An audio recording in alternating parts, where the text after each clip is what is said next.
They'll tear this bitch up. Hey man, we live? Oh shit, we are live. All right, well, show your work. Bonus episode. What is it, number 8? Right? Ocho. Yes. Bonus episode, the Ocho. It's yours Yep. truly, Nelson. Follow me at Who Is Original. I'm here with my illustrious co-host. One of y'all introduce yourself, please.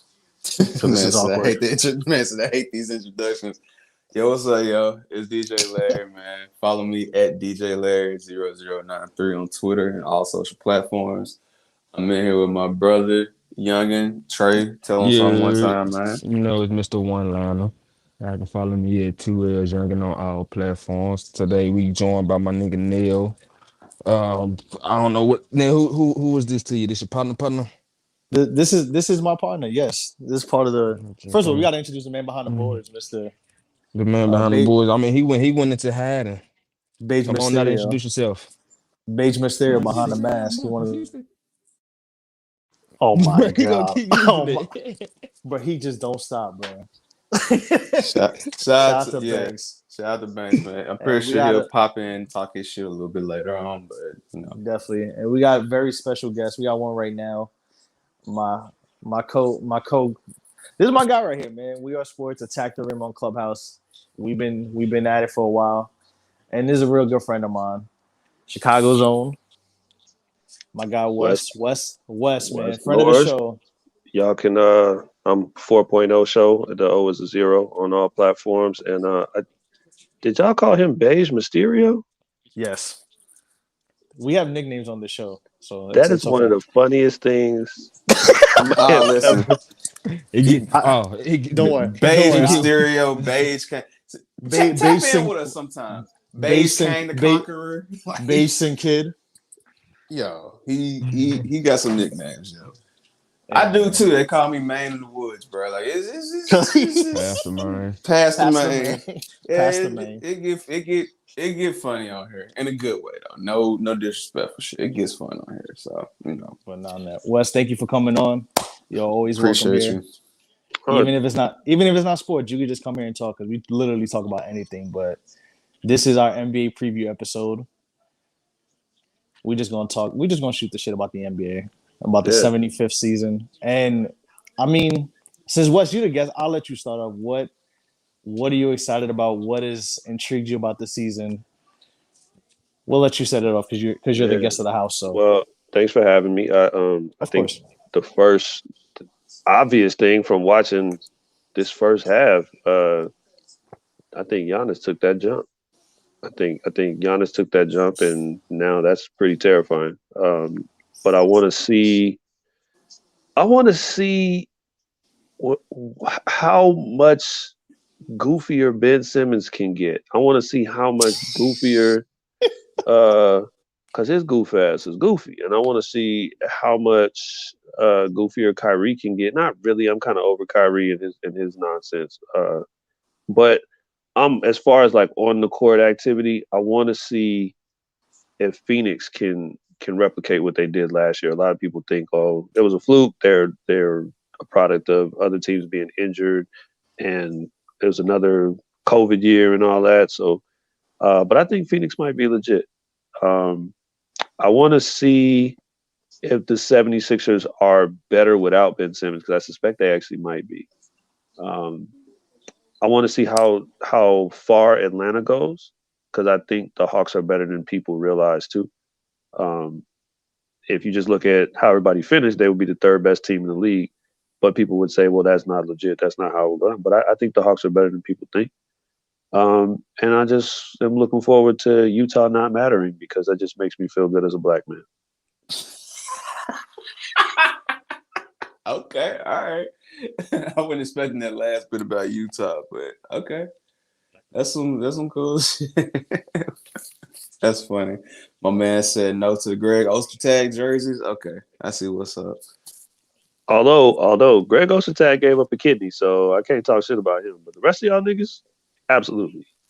Man said fuck Karl Malone and Stockton. I feel come Bless. on, man. This been a fuck Carmelo podcast. Is episode 1. no, Karl Malone, you are a nasty fuck, and you should be in the gulag, but motherfuckers don't know where to find your ass. But yeah, man. Yeah, I mean, I guess I'll go real quick. I'm agreeing with what he's saying. A lot of teams last year, I'm really excited to see if they were flukes or if they were just, like I said, a product of COVID.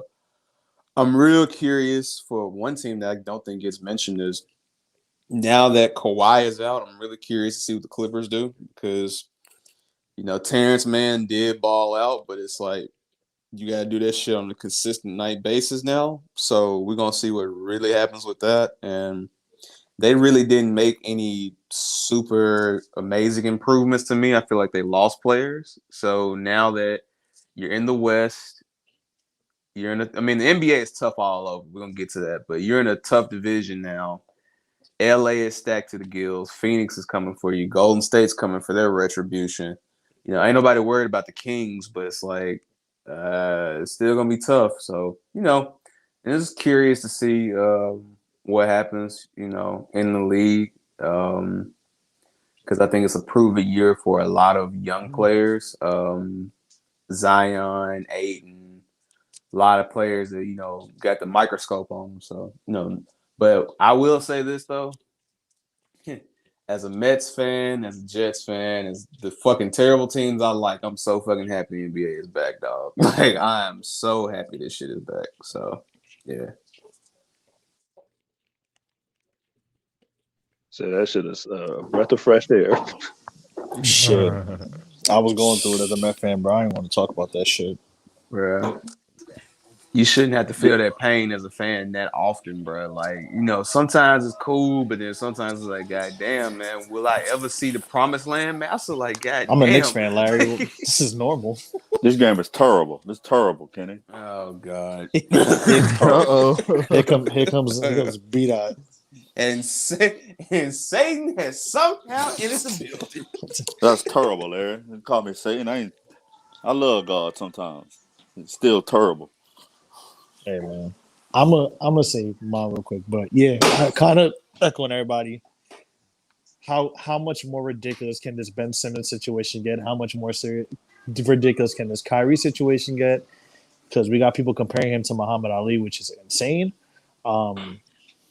Muhammad Ali was pro-vaccine. That's the difference.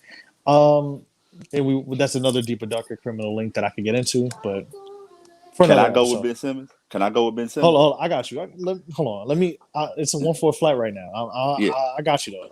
Yeah, let Nell get his shit off. Let Trey get his quick shit off because he gonna get a one-liner off, and then you go into your Lakers fan since '94 bag. So yeah, I want to see how the Clippers do without Kawhi. That's really one thing. I want to see how Phoenix responds because the NBA is not really like the NFL, where like the team that loses the Super Bowl like plays like dog shit like 9 out of 10 years. They may miss the first round or something like that, but I want to see how Phoenix responds.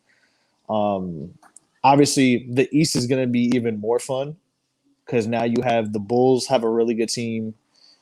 The Knicks made moves to stay where they need to be. The Hornets even got a decent team. The Pacers got a coach. Like, I'm really interested to see how the East is more than the West. I mean, even the Lakers too. Like, there's this whole they're getting gas like crazy, and we know they got the ARP card going. But I'm interested to see how the Lakers do. Like, there's a lot of good basketball to watch.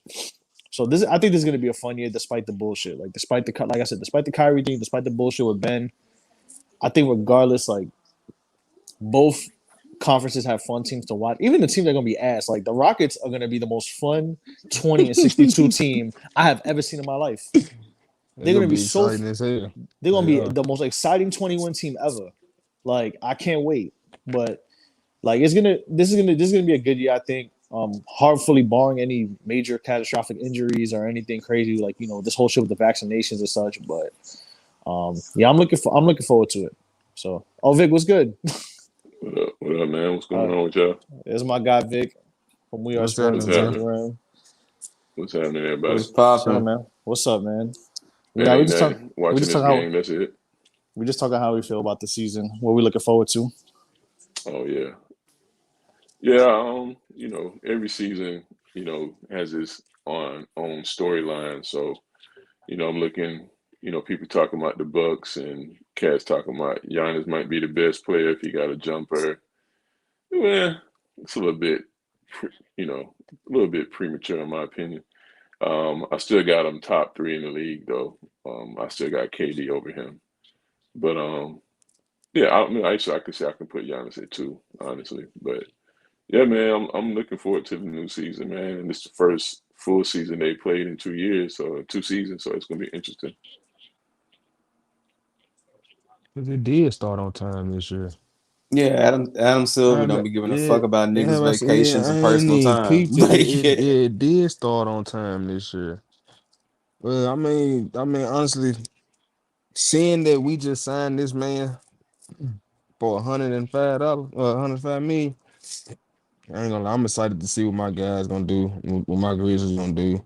I do need Jaren to somehow stay on their court and not be Mr. Glass this year. Um, and show what he can do. I am excited to see what the Bulls can do. I feel like, Lonzo being that playmaker that he is, having Levine and DeRozan and Vucevic, because Vucevic is really a low-key dog. Having them pieces around him, I feel like they actually gonna do something in the East. Um, Honestly, I do feel that, what Bruh said about the Giannis having his shot, I feel like that is kind of premature. But I mean, as the season go along, I feel like he gonna show us that he have been working. Like that little preseason game, he pulling up and shit. You can see that he has been working. I feel like he gonna, just show and prove like he have been doing all his whole career for real, for real. Um, Yeah, yeah. I mean, I get we've been saying for years if Giannis get a jump shot, and the jump shot has looked good in preseason. Um, and I get it, but I like even if he gets a legit jump shot, I still would not put him over KD as the best No, player yeah, in the no, league. no, I'm not putting him over KD. KD that's a different type of animal. That Yeah, man, yeah, that man is definitely a different type of animal. yeah. But, So but I mean, yeah, that's just really my takes on it. That's just really what I'm excited to see. I do want to see if Phoenix can run it back. 'Cause I really don't think that was a hoax. Like I feel like it's gonna be really a morale thing with them. Like if Aiden ain't happy, I don't think they gonna do what they did last year. Or come close to doing what they did last year. I feel like he's a big piece for real. But I mean, he didn't do shit to the playoffs, so it's like I mean, I I mean, like but you still Aiden. need you need that presence. Like, what other Yeah, big man do they have on their team that's I gonna give them that mean, presence? Giannis took his heart in the finals. Yeah, So yeah. like I like Aiden. I think he's a solid piece. He did play well in the playoffs, and that's why he's asking for that 5-year max. He should have took the 4-year max. He's stupid. Mm-hmm. But like Phoenix, I think there'll still be a good run. I don't see them being number two in the West anymore this season. I'm excited to see what this new iteration of the Warriors are. They look pretty good in the preseason, but we know preseason versus you know Yeah. season is different. But we about to find out tonight what it is. The Lakers, I've been saying all off season after they did all their signings and trades, like the Lakers gonna win 50 games.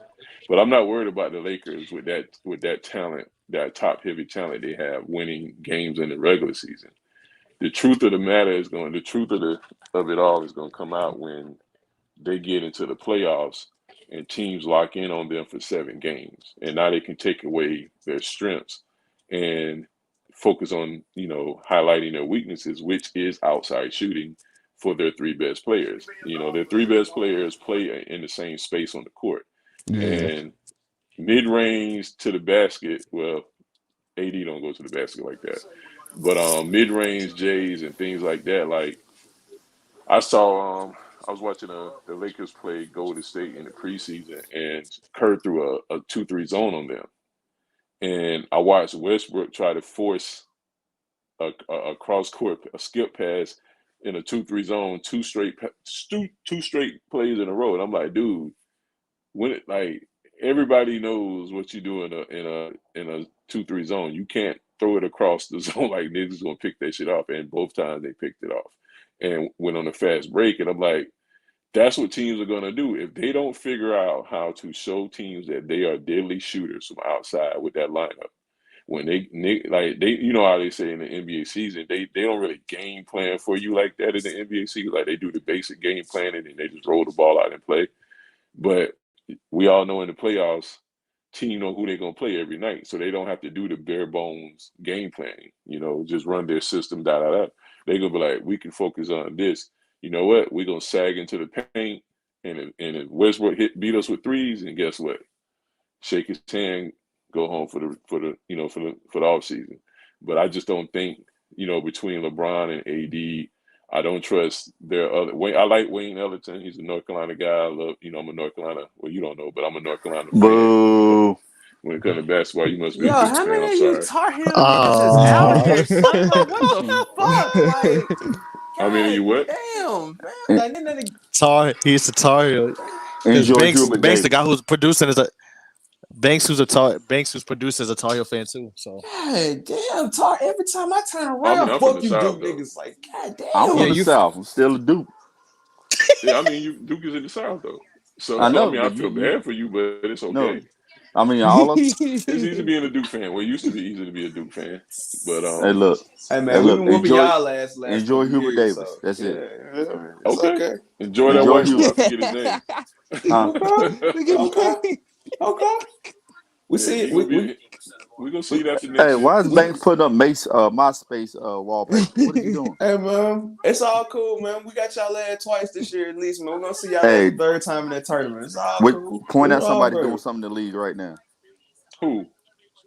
And then one of those pictures, point Them out boys somebody playing in doing the league don't have nothing to do with them boys when they play each other in college, though. Exactly. That's why. I mean, that's why the Jones brothers look, be shooting from deep on look, y'all it ass took a- every time we play, nigga. Oh, it took a my pandemic God, for bro. y'all to sweep us. So Right. Hey, the fuck.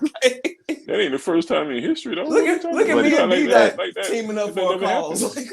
I was about to say, yeah, look at these niggas uniting. Listen, Duke man, players and white women. Right. dang, guess what? I'm If y'all old watching enough. if y'all watching TNT, you see a Duke player on there.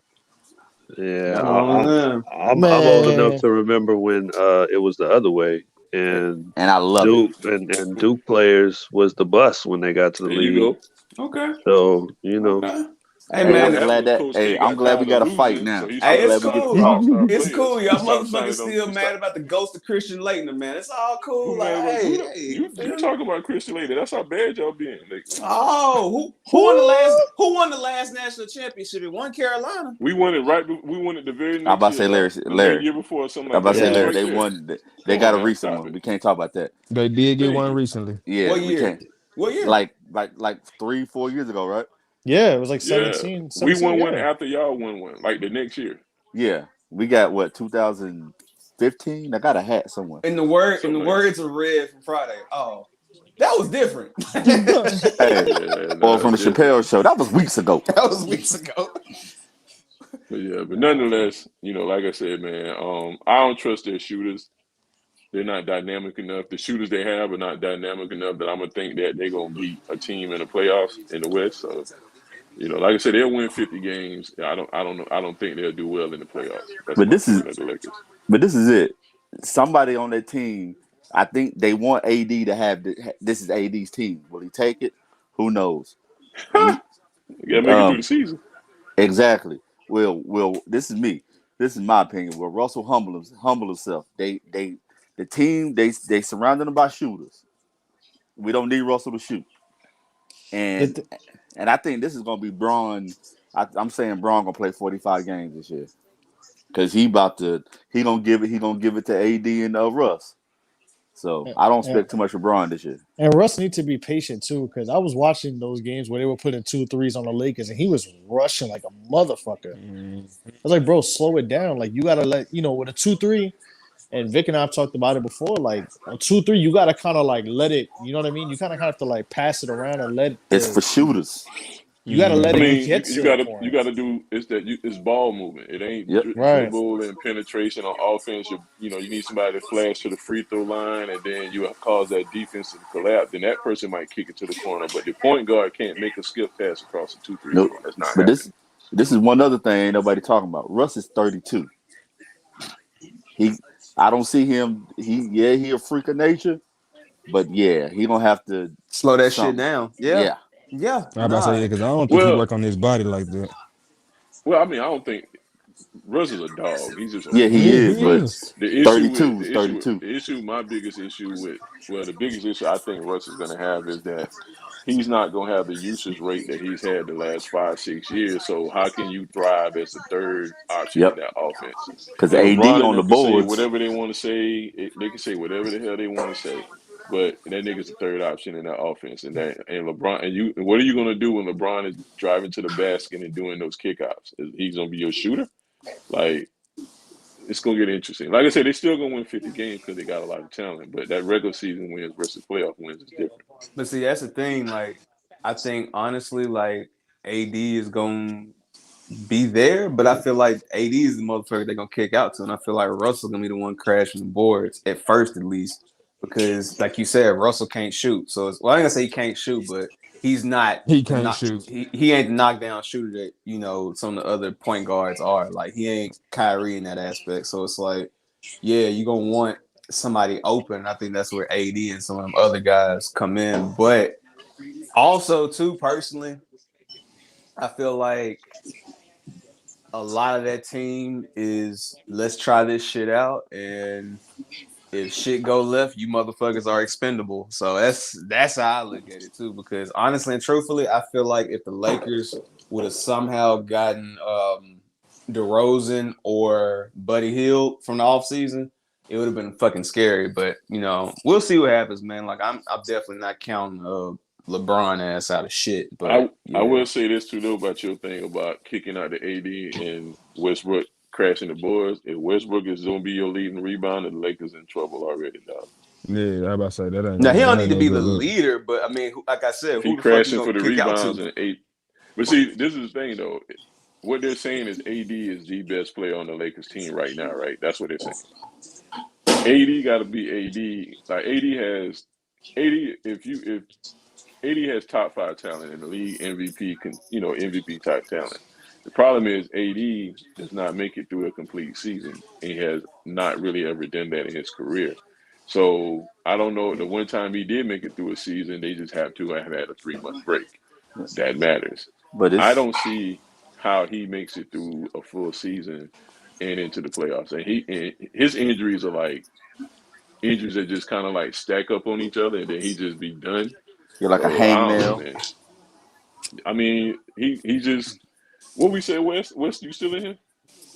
Yeah, I ain't went West, nowhere. yeah, oh yeah. What we said about him as far as like the fact the how his body is, like with his growth Oh, spurt. that's yeah. That nigga was 6'2" in the start of the summer, and then he was 6'11" at the end of the summer, and he just never got used to his body. Like he played basketball hooping at a 6'2" size. That's how he learned, and then all of a sudden he had to change to like, oh wait, I'm a big, and you just don't forget that. You can't just move that easily, and I think it explains why his ass be falling so awkward, why he's awkward in general, why he. I think about it this way: my sister had a big ass pit bull, and she got him for a discount when she bought him because nobody wanted the puppy that was that big. They're like, no, he's gonna be huge. Like, who's gonna take care of that? And great dog. The problem was, and his problem was, like he had come in and he's still a puppy, but he's already 5.5 feet tall when he stand up. So he's jumping on top of people like a puppy and hanging out, and he's just too big for that. And that's how I think about AD. Like he's still in his like the way he learned the hoop, he's still a guard. And then when you put his ass down there, like, no, nigga, you 7 feet tall, go get it. It's a struggle for him because he just ain't used to that. Like his body never really did that. So now it's kind of retraining and relearning, and it's very difficult to relearn everything you know. Especially when you're already in the league. And the thing about AD, as somebody, we all play pickup ball. I always played in the post. I played inside when I played pickup ball. And it's just physical down there. And it ain't necessary that you're getting chopped, but you're going to get bumped. You're going to get banged. It's going to be like he can't take that wear and tear on his body. So his body He just don't can't want take it. none of that. None of that. He don't want nothing to do with that. But that's how playing in the post is. It's just going to be bumps and bruises and this. and you physically you have to be able to take that, and his body just can't handle it. Yeah, I mean, I think people we get lost talking about the Lakers so much because the Lakers have such a big fan base. Tonight should be interesting. I didn't really talk about Golden State, but I kind of want to see what the Warriors do too. I want to see what they look like because just inserting Clay, Bruh. it could be that could be right back to 2015, 2016. It could be that, or it could take time. But I actually am thinking that that's going to make them a whole different monster, especially because they picked up more shooters that are going to be able to cut and move in that offense. Have you I seen think, him play? yeah, and that's why I think it's scary. Because again, adding Clay to that, I think it's going to be really hard to stop, especially when they go small. If they can pull it off where they make every other team try to go small with them and they run the bigs off the floor with Draymond at the 5, the Warriors going to win the championship. It's just there's nobody else that. Oh shit! Sorry, Giannis just went down hard, trying to do too much. But yeah, if they can replicate that, then nobody else has a chance. There's just not the personnel out there for it, especially now with like Bielitsa, Otto Porter. Who else they picked? They picked up. They still got Wiggins out there. Iguodala. They just signed Gary Payton Jr. today as a 15th guy. Even though the report is the vets wanted Avery Bradley, but if you saw Avery Bradley in the preseason, he just wasn't. He played bad. They wanted him because he was a vet, but I think Gary Payton is a dog. Like I don't know if y'all paid attention to him in summer league and when he played a couple of games in the preseason. He played really well. Yeah, but Golden State has their depth again, the depth that they lost when they got KD, and they figured out that, what Kerr basically said was he was like, look, we had a top 5 defense last year, but we had a 22nd ranked offense. And he was like, if our offense had been ranked like 15 or above, at least middling offense, he was like, we would have been a top 4 or 5 seed. You know what I'm saying? So what they did was they signed those guys like Otto Porter's 6'9", 6'10", shooter. He can play power forward, small forward. He can handle the rock, bring it up the court. Bielitsa, they found out he's a shooter, but they also are finding out like not only can he shoot, but he can pass. So he can make those great passes, those cuts that they need in the offense. He was always doing that in Sacramento because Bagley would get hurt. Bagley would get hurt every third game, and then you'll look up at FanDuel and be like, "Wait a minute, who is Bjelica?" And it's like, "Oh no, Bielitsa, he cooked." Yeah, man. So him, then Jordan Poole has turned the corner. He's looked amazing the entire summer since he came back from the G League last season. But he was cooking niggas in pro-ams all summer. So he looks great. And if you thinking like his defense isn't starter level defense, they're gonna have to deal with it for right now. But if Clay come back and Clay is Clay or 85-90% of what Clay was, that allows them to push Poole to the 6-man position, and he gonna kill second string niggas in the NBA. Mm-hmm. So the team is presently constructed. They don't have a ton of size, but Kerr was like, well, if you look at the league the last 6 years, he said 6 years ago we needed centers. Now we can play small ball a lot more than we used to because a lot of teams. I mean, if you look at most teams, they power forwards are really small forwards. They push them up to a power forward. That's all they did. And then if all of that, and we ain't mentioned Wiseman at all. At all. Well, they're not going to run him with Steph because he doesn't play well with Steph, but they said they got him a defined role with the second team once he comes back. And they got Jokic coach training him now. So you might see a different Wiseman probably next season, but maybe towards the end of the season, you might see a kid coming off the bench and like he might make some impact later in the season and going into the playoffs. If they get him to get something going by the end of the season into the playoffs, it's gonna be scary. Yeah, I'm surprised. I'm surprised we didn't get. I know I'm poking the bear. I'm goading a little bit, but I ain't heard nothing about the Knicks yet. They have looked good though. That's what I'm saying. I thought we would have been talking about the Knicks by now. No, that's fine. I'd rather let the Nets be the center of attention. I mean, but y'all the Knicks, dog. The Knicks seem to be the Oh best in New yeah, York like City. But if the Knicks are relevant, the Knicks are gonna get the front news line. yeah. Like that's just New York City. That's how it is. So No, of The course. Knicks look really good. The pieces that they picked up look really good.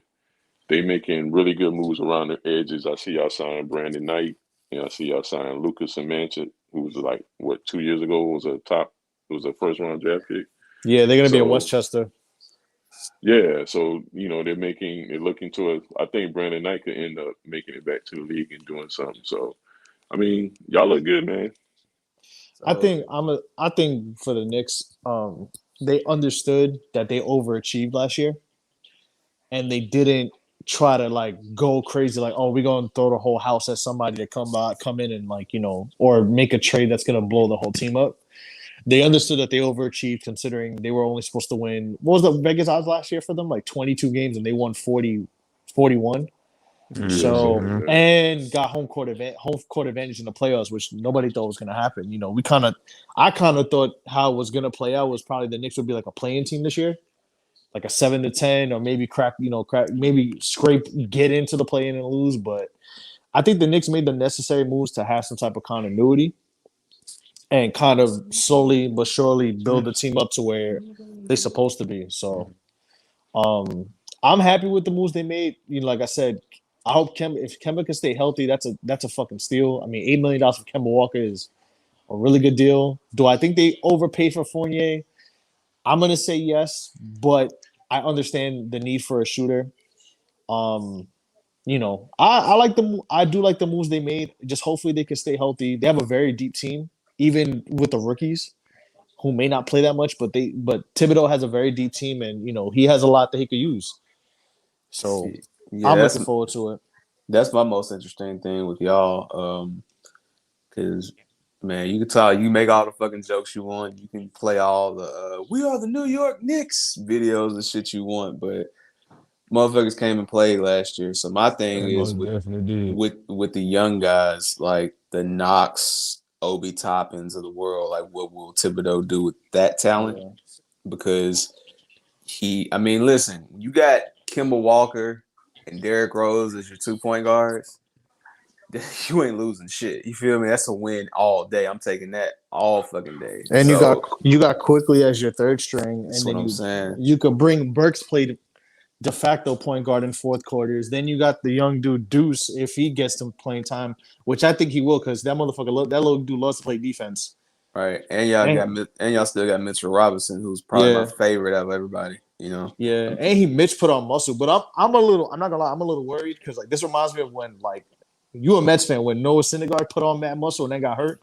Yeah. So I'm like, I hope he kind of takes it easy and doesn't try to go too crazy. But I mean, I like the moves, and I think, like I said, this is the only other white Leon in the world, which is Leon Rose. The only other white Leon I know is Vader, the wrestler. And he knows I think he knows what he's doing. Tibbs knows what they're doing. The whole organization just has that, they have an identity and they want to keep the identity. So Yo, I couldn't name 2 white Leons to save there's my only life. 2. There's Damn, two. you got me thinking about this shit. There's only I 2 was white sitting Leons in there. this world. Probably like Vader some and Leon. executive at Disney or some shit like that. But Vader and that you Leon can Rose. think of, like, There's only 2 white Leons I know: Vader and Leon Rose. I'm about to Google that shit. Matter of fact, I was like, wait, who's that music exec? No, that's Lior. Damn. I'm sitting there trying to think of it. White Leon. There's only 2 of them, man, that I know of. But yeah, I don't know like no I white said, man. Leons. Listen, Leon. Well, one Leon Rose. That's about it. But If you would put him in a lineup, I couldn't pick him out. So I wouldn't. I mean, again, yeah, the list of white Leons. I'm really curious about that now. I might actually change my Twitter thing to white Leons. white Leon. Leons. That's rare. That's rare. That's a rarity, man. Rare as a white Title Leon. number 1 of Man. the week: the White Leons. Right. Title number 1. Like a 4-leaf clover. A clover. That shit sound like a white Leon. That shit sound like a punk rock band. Like a Pokemon and shit. I got a shiny white Leon. Yeah, I ain't know where Leon Rose. I was like, he's white. And then you got one white Leon was from Compton, and the other one's in New York. Think about that. Yo, the funny thing Bi-coastal. is when you Google this, of course there's some white people named Leon that pop up, but the amount of niggas that pop up is hilarious. It's like for every white person, it's like 2 niggas named Leon. It's like a Leon ratio. Uris, Leon Bridges, Leon Jackson, Leon Spinks, Leon Russell, Leon Hey, Robinson. The That's- crazy thing is my last name. You know which one is black too. Yeah. Leon Russell, Leon Day, Leon Pena, Leon G. Thomas III. Like, yeah, bro. Oh yeah, that nigga's a killer. Isn't the funniest part? Isn't Vader's real last name That's a Leon Weiss nigga. anyway? Leon, we said Leon T. What? That's a nigga. Leon G. Thomas III. Yeah. Oh, yeah, Definitely a that's nigga. He comes from a long line. Like a matter of fact, we could Probably trace from his Detroit. right. We're gonna trace his slave heritage today. And shout out to Leon Silvers from the Silvers famous group. So yeah, that's a lot of niggas named Leon. Dog. Yeah, you wanna Leon hear- Silvers, hey, yeah, hold on. absolutely. You wanna hear something funny? Vader's real name is actually Leon White. Yeah, Leon. Irony. Yeah. The irony, bro. Let's start encouraging white people to name their kids Leon just for the fucking hilarity of it. Fuck it. I mean, that would be funny, but I don't think they're gonna jeopardize their credit scores like that. They're gonna be like, no, I want to make it to Nah. the job interview. Thank you. I mean, well, It's yeah, gonna be I like- guess. it's gonna be like Lionel's everything they a do. Better name. It's gonna be like everything they do. Perform with it for 2 years. All right. All right. Jeez. All right. We didn't have to put the kufi on that goddamn early. Goddamn. Wow. Oh shit. Well, I mean that was a good assessment of the Knicks. Now I have to ask the question, and I want you to be serious, Nelson. Is this the year for the Knicks? Are No. y'all going? Okay. No, Okay. no. This is a bridge year. This was supposed to be like I think Leon Rose really tried to make like the Knicks be like the Wu-Tang with a 5-year plan. So like we already jumped to year 2 from last year. Motherfucker been watching that Wu show like, yeah, that's what Leon's doing. The 5-year plan. Yeah, like they weren't a splintered crew that had 2 beefs that came back together. Like, nah, they went straight to 36 chambers. Yo, the idea of Leon Rose putting on the RZA impersonation was, yo, so I'm saying, we are the Knicks. We come together as one. You know, Bruh, we're Leon Ro- Brooklyn. So he's the lizard. It's been a good Banks hit the episode, fucking bro. button.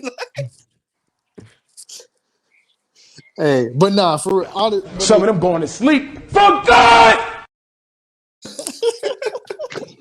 but honestly though, I think they could maybe. I'm not gonna say conference because I've seen Knicks fans already like, oh, if we don't make the conference finals, this is disappointment. Like, all right, relax. Like, we made the first round. We got shown what our weaknesses are. The Knicks made signings. Like, yes, do we have to sacrifice some defense? And yes, they went to Dallas, and I'm gonna save my Dallas joke for later. But Fuck off already. I'm gonna say it right now. oh, the Dallas Mavericks. Fuck you, man. Continue. All right. But I say that to say, like, I think they understood, I think they understood they overachieved. And they were like, all right, we want to either keep ourselves here or put us in a position to beat a higher seeded team because now they have the offense to do it. Did they sacrifice some defense? Yes, of course. But, Kemba Walker and Evan Fournier could hit jump shots. And those are guys, like I said, if you play in a certain series where you have a really good offensive player, like that player is not going to hide on a Reggie Bullock in the corner. Like, they're going to have to play defense against Kemba. You're going to have to play defense against Evan Fournier. You're going to have to play defense against Derrick Rose. You're going to, even putting it to forward, like, hopefully Obi Toppin develops because there was a stat where I think it was the last 2 games or something like that, like, when Obi and Julius Randle were the 4 and the 5, like they outscored the opponents by like 30 points and some shit like that.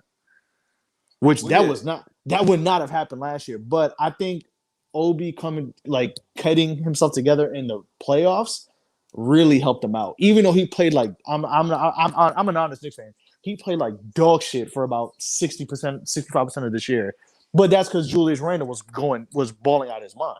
Right. And going back to what your man said earlier, like we talking about what Steve Kerr said about, small ball and not needing big men. Like, Julius Randle, he came in the league at that time. So he's been able to adapt to where, again, like, even with my brother Trey, like, back in the Green Grinder or the Grizzlies, like with Zebo being out there, even though you had Mark, sometimes Zebo was out there as a 5, and Zebo ain't tall at all. But again, just the way the league has changed where you don't have to have a 7-foot motherfucker all the time. Like, yeah, like Julius can definitely fit that slot between 3 and 5, so it's dangerous when you really think about it. But Banks, can somebody pull up the I want to look at each division, like, not the conferences, but each division, because I mean y'all's division is Knicks, the Nets, Nets, Philly, Toronto, and Washington. Boston. Oh, okay. Ooh. Yeah, Washington's in the Southeast now. Really? Okay. Yeah. Okay. So every team except Toronto is gonna make the playoffs, but it's weird. Like it's like kind of like the Pacific with the West. Like every team could really fuck around and make the playoffs except the Kings. Yeah, like with Toronto though, we just count them all the way out. What do y'all? I am. I'm gonna say yes, but I feel like Toronto will. Well, Siakam isn't playing to when? January, February. Exactly, and you know how hard I rock with Fred. I rock with Fred, man. Rockford's own. Rockford's own Fred. But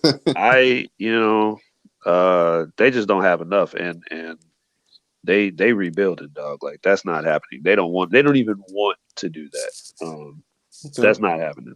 I just want to kind of, since we going through each like division, I just kind of want to see where we got, like who we got making the 8 for that playoffs.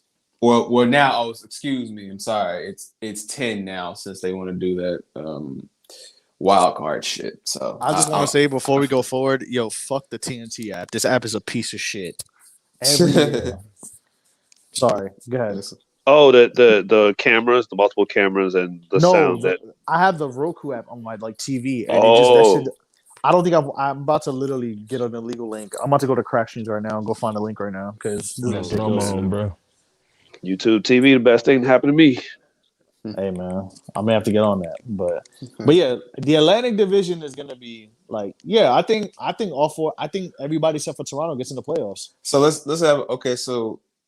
All right, so while we're here, let's just stick with the division while we're here, and then we can just move through to the Central Division, other one. Who has the better team this year, Philly or 76ers? You mean Philly or Nets? I hope Philly wins. With this Ben Simmons divide, then who knows, really? That's what I'm saying. Like, I mean, I listen. When Porzingis was playing looked like a bitch last year, I ain't gonna say no prima donna, a bitch last year, and he sat down. It gave room for others to step up and do what they need to do. I mean, that's just how sports works. One man goes down, one man comes up. So that situation being said, they've practiced all summer without Ben, so they were prepared not to play with him. I mean, I think today was just jokes for them because, again, with Embiid coming out saying, I don't care about that, man. We don't get time to babysit everybody. Like, it is what it is. But I asked about Boston because, I mean, who the fuck did Boston get? I don't think the Celtics are going to be you're going to see the Celtics in the play-in. That's how I feel about the Celtics. That's what I'm saying. Yo, you see, I said this last night, and he thought I was tripping. I said, "Yo, y'all really scared of a Celtics team where Marcus Smart is your lead guard?" So they're gonna have Marcus Smart, Brown, Tatum, Schroeder. Oh, sorry, Schroeder. They do have Schroeder. They did get Schroeder off the bargain bin. That's correct. My fault, God. So it's Schroeder, Jaylen Brown, Tatum, and then who's the 4 and 5? Because Tice is gone.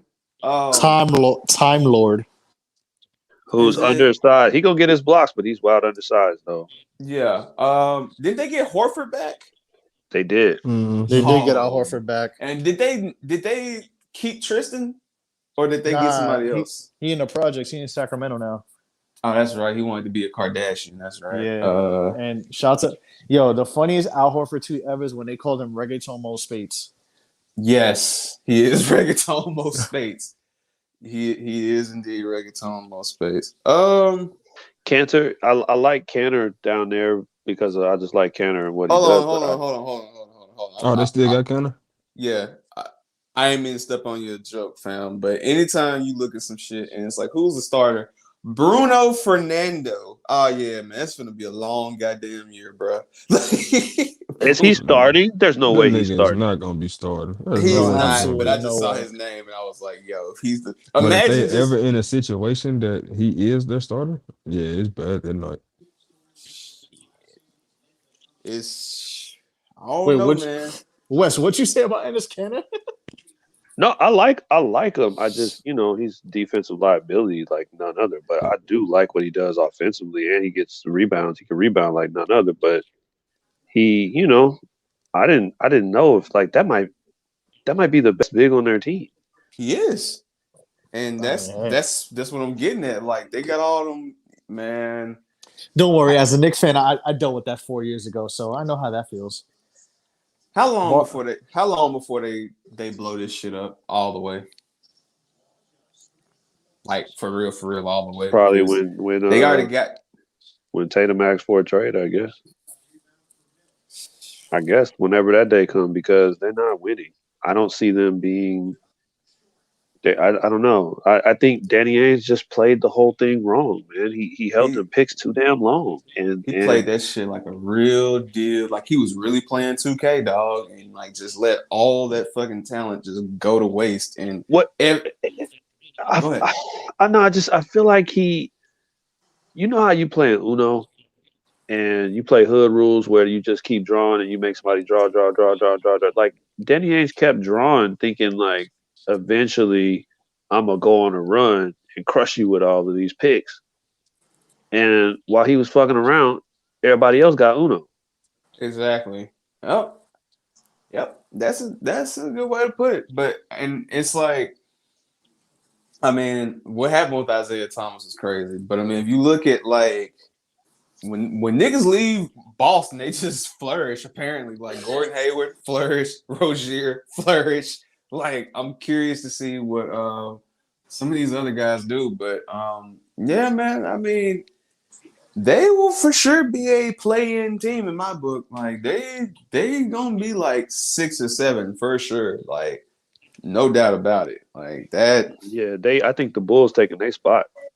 That's just me. I mean, that's not even them Chicago, though. I think the Bulls taking that spot. Oh, okay. So just looking at the talent, I ain't mad at that. So I mean, all right. So that's 4. That's 4 teams from that division. I mean, but that's not okay. So let me ask you this too, before we go to the next division in the East, before we go to the Central and look at that, because we already talked about Toronto and we talked about Philly. Where does everybody honestly see Brooklyn with no Kyrie for the whole season in the East? That's not a cakewalk. I mean, it's not, everybody loves to say, oh, the East is so weak, but niggas didn't read up. So where do we really see? If you say the Brooklyn East is in the weak, playoffs? I'm gonna say this real quick. If you still say the East is weak, like, bruh, You don't know sports, bro. You just don't watch basketball. That's just it's apparent. Like we could say this. Like Wes and I had that talk. Remember, Wes? How many times people said the East was weak? Man, that's damn near how we met. Me being like, yeah, y'all niggas don't watch basketball. Y'all don't watch basketball. No way. And what's that announcer in Sacramento say? If you don't like that, You don't like NBA basketball, nigga. If you think the East is weak, then you don't watch Yeah. NBA basketball. That's funny, y'all forming up like the NWO because No, we motherfuckers really, playing the bruh, East. we really did because it would literally get to a point where like, because Vic started the whole club. I guess we're doing a We Are Sports origin story on this episode, but it's okay. So then it turned into like it would just turn to people saying shitty points, and like I would come and say like be like, okay, no, you do not watch basketball. Then it'd be like, what? Then Western I became cool off of motherfucker said the East is weak. We're like, no, it's not. Like what? What are you talking about? Like, bro, every team was. Damn near every team was. There was one point where every team was decent except for fucking obvious. The obvious ones like Cleveland or Orlando and shit. But like every team was like in the hunt. Yeah, So I'm like, yeah, like yeah, that motherfuckers don't watch argument. basketball. That argument was in the beginning of the season, and the Pacers wound up a 9 seed. I don't know how you say that's a weak like a weak conference. Exactly. I was talking. It's Trey. We was just talking to somebody about this last night, and I was mentioning how because he disrespects people like Indiana. I'm like, Indiana ain't no bitch at all. Like y'all. I mean, shit. They went to a 9 seed because the fucking their coach who got the last name of an IKEA chair.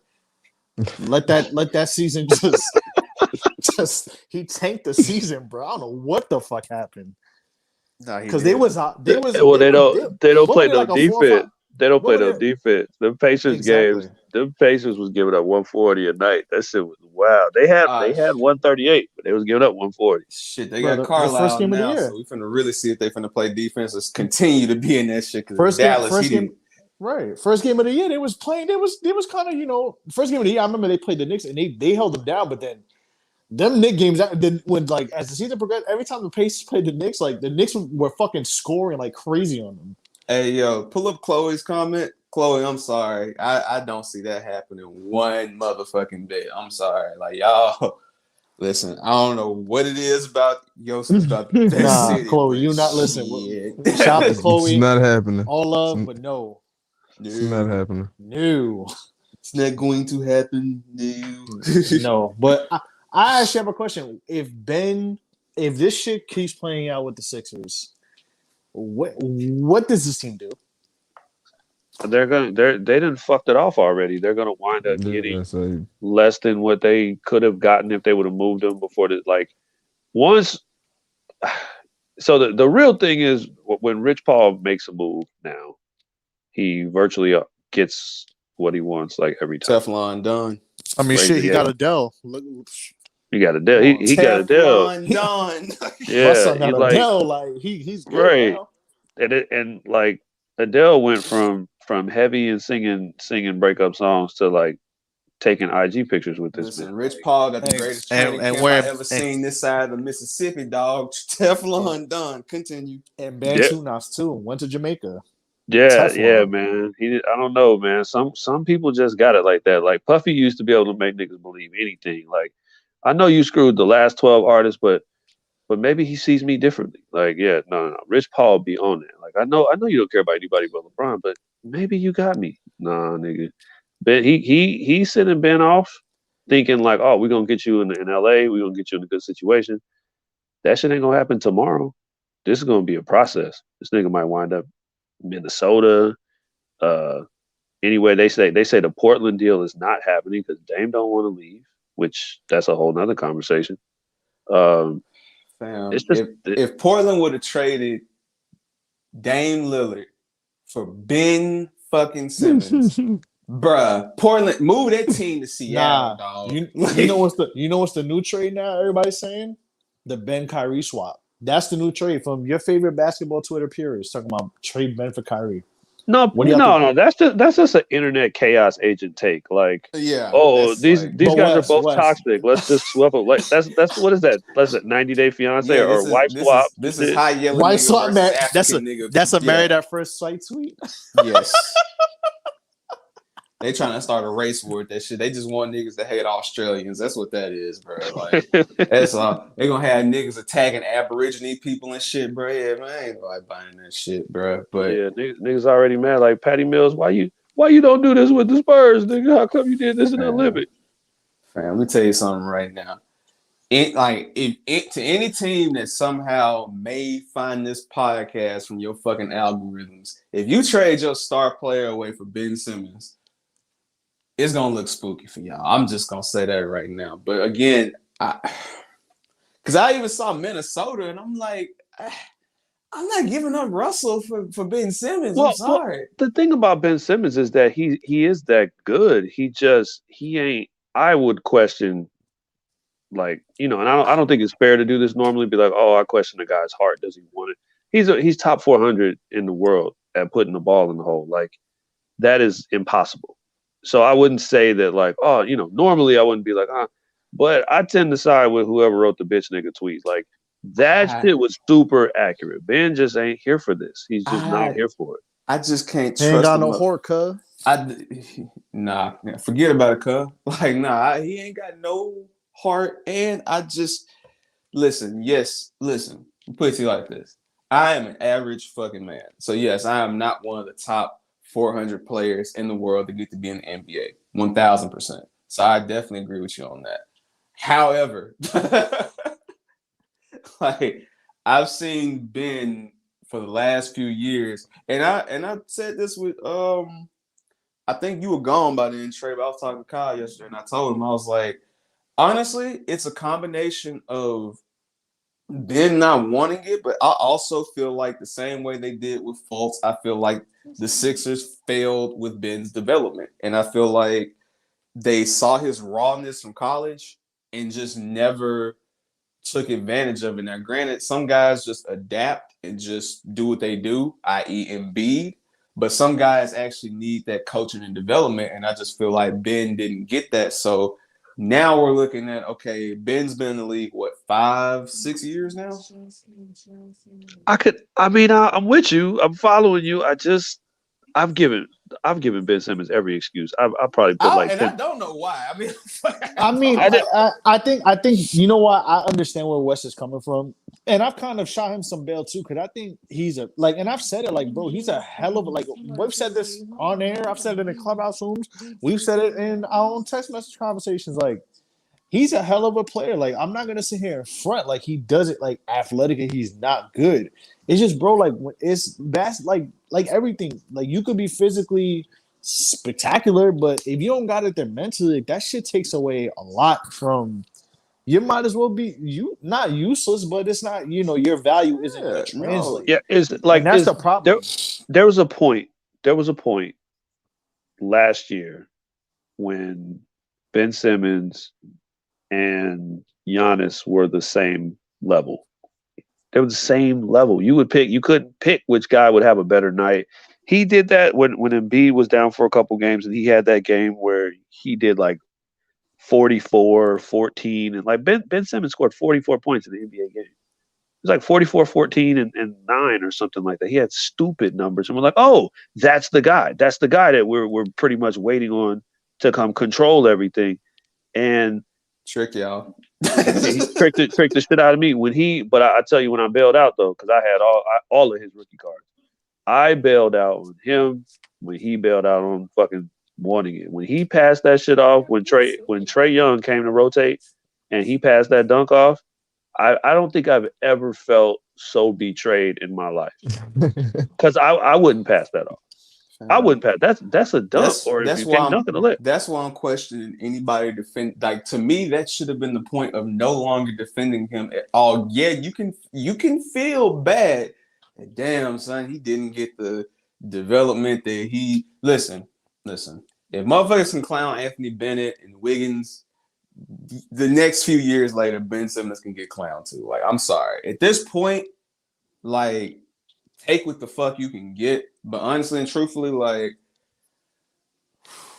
it's gonna be tough because Philly got some young guys. I like Maxey and I like a few other guys, but man, we looking at play-in for them, in my opinion. Especially unless some team is stupid enough to give up like a young star for Ben, it's gonna be rough. And I think Philly is still a top 6 team even without Ben Simmons. They're gonna win games. They got I really do. Maxey, because they got wins all last year. They were the top seed last year without Embiid a lot of times, and that's why Embiid didn't win MVP. Man. Yep. Let's look at the rest of this Eastern Conference, because I want to get a definitive Well, I ain't gonna say Yeah, definitive, but I it's would gonna be I would interesting I to would see what ask happens without this. Ben. I would ask this: what 5 teams are definitely better than Philly? okay, let's take a look at it. I got all right in no order. I got New York. Let's keep going. You think the Knicks, even without Simmons, are better? You said say it one more time. You said You New think? York, the Yeah, Knicks the without Knicks. Simmons are better? No, Oh no, no. yeah, You yeah. I think? mean, I'm sorry. The Knicks could beat the Sixers without Simmons because then I have to remember too. Like last year, the Knicks gave Philly some fits in those games. Oh yeah, I think the Knicks gonna give Philly hell. I think Embiid goes off, but I feel like they have a long fucking day with Kemba Walker, Because dog. Like I every game, like every game, even when they were playing with Joel and Ben, I think they played because you were the division. What do you play? Three, four. What is it? 3 or 4 times you play your division, mm-hmm. I think it's right? 4. I For think it's Four, 4, four. and I think Yeah. every game literally went down to like the last 2 minutes. so And I think one of those games was without Joel, and the other 2 were with both Ben and Joel. And the Knicks, I think the Knicks won 1 game. I think the other 3, like they had lost, but it was like very small margins. So yeah, so if I'm in thinking my about it that way, like in my the Knicks may eyes, win no a couple. bias, just off of what I can see and just think off the top of my head. I have to look at the other Southeast division, but I got Knicks, Bucks, Bulls, Hawks, and Miami above Sixers easily. No question. Like no question in my Though I question the Knicks in Miami. hell no. I'm sorry. I'm sorry, man. Hell no. Everybody thinks. I don't know why people think the Heat are that good. I don't get it. I What? don't understand it at all. I question Never. Miami too. I'm not gonna They lie. got the Heat. That's the thing about it is, This is I gonna think be the Heat. I think the Heat in the bubble were an anomaly. I stood on that the whole time, even when it was happening. I'm like, this isn't who they really are. This is because they're playing in the gym with no people. They're not that. And even with Lowry, like, nah, I just don't see it. The Heat. so you The got Heat to me. so if you got the Heat and the fucking Sixers in a series, no like Ben or no Ben, who's winning that series? I'm taking Philly. I think Oh, Philly's a yeah. better team. I Philly's a know. better Philly. team. I What? agree. Who is? Here's my question. Because when the Heat did get beat in the bubble, the whole reason was because Anthony Davis decided to play 5. That was the answer. Was okay. Well, he's bigger than everybody you have. He's still bigger than everybody have. Embiid is not AD. Embiid is going to dominate that shit. For 30 points for Anthony Davis in the post, it's 50 points for Embiid in the post. So who on the Heat is you're going to put Bam out there? Bam is infinitely smaller.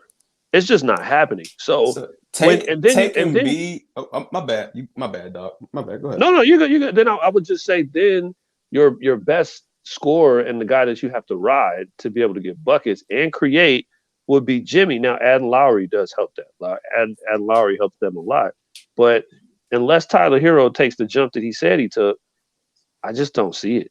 Now listen, Tyler This been man hanging said around he too. should be in that conversation with Luka and Trey. Yeah. Bro, Hit- get the fuck out. Yeah, You see, this is Kage why got that man acting different. this is why I said the Miami Heat trick y'all too.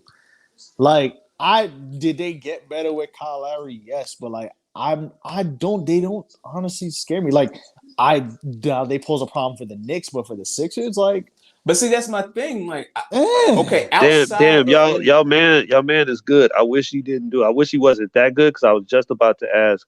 Tell me who's on the Heat bench. Exactly. I mean, shit. Even they don't with they don't have a bench. They have nobody. damn. There's not Jordan a name Moore is on a that bench chuck. that you're like, oh my God, he's going to come off the bench and get buckets. They have 0 people who are going to. Are we really counting on? Oh well, actually, no. Let me not disrespect the homie Max. Okay, Oh, Max will get Strus, the Max and Paul have been doing everything. Like niggas can't say that I didn't tell them so. But other than that, so my thing is this. All right, I'll give you Embiid all day, right? It's him and Jokic for best big men in the league, without a question. So take Embiid out of it. Who does Philly have to match up with Lowry, Hero, Butler? I mean, I'm just curious because In the first playoff game, Tobias Harris had 40 points. Who is stopping Tobias Harris in Miami? Who is their matchup for him? Because Bam can't guard him on the perimeter, and nobody else is going to be able to guard him in the post. That's going to be PJ Tucker has nothing on Tobias. PJ Tucker's going to wind up having to guard Embiid because he's the de facto. PJ Tucker been the 5 for the last 3 years. PJ Tucker in the guard. I think it'll be Bam and Precious Achiuwa on Embiid, if anything. And again, Precious Achiuwa don't play for Miami no more. Hold on, what? Yeah. Where does he? Where did he go? Toronto, I think. Oh, from the Lowry deal when they got rid of Gora. Oh, huh. Best thing the Heat. Nah, man. The Heat ain't what you think. The Heat ain't never. They was never what we thought. The Heat were just the product of the bubble. I really don't think the Heat are going to be. I love Max, man. The Paul's on. Let's go. Same thing with Paul Reed. And you can't tell him shit. Paul took a jump. That nigga's hooping. Got it out the mud. Let's get it. But I don't see Miami.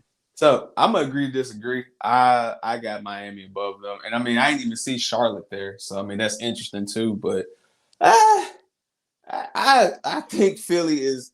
I don't know, man. Like they may get 6, but if they get in there, they're gonna be like 6. I don't see them in the top. You think the 1 seed in the East last year was the 1 seed in the East because of Ben Simmons? Of course not. But but personally, I am one of those people where I do believe the regular season matters because it's how the fuck you get there. Of course.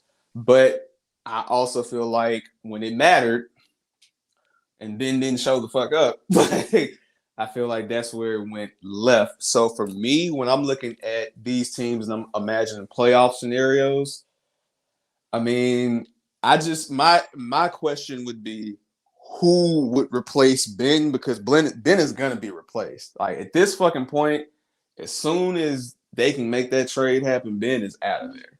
So I do see that happening. Now, again, if they were to get somebody even from one of these like quote unquote struggling teams, like if like Cleveland wanted to send them like Colin Sexton or something like that, just random, right? But I still think that they'll be okay. And again, Embiid is Embiid, but Embiid went through a fucking lot last year. He put that team on his back, dog. So it's like,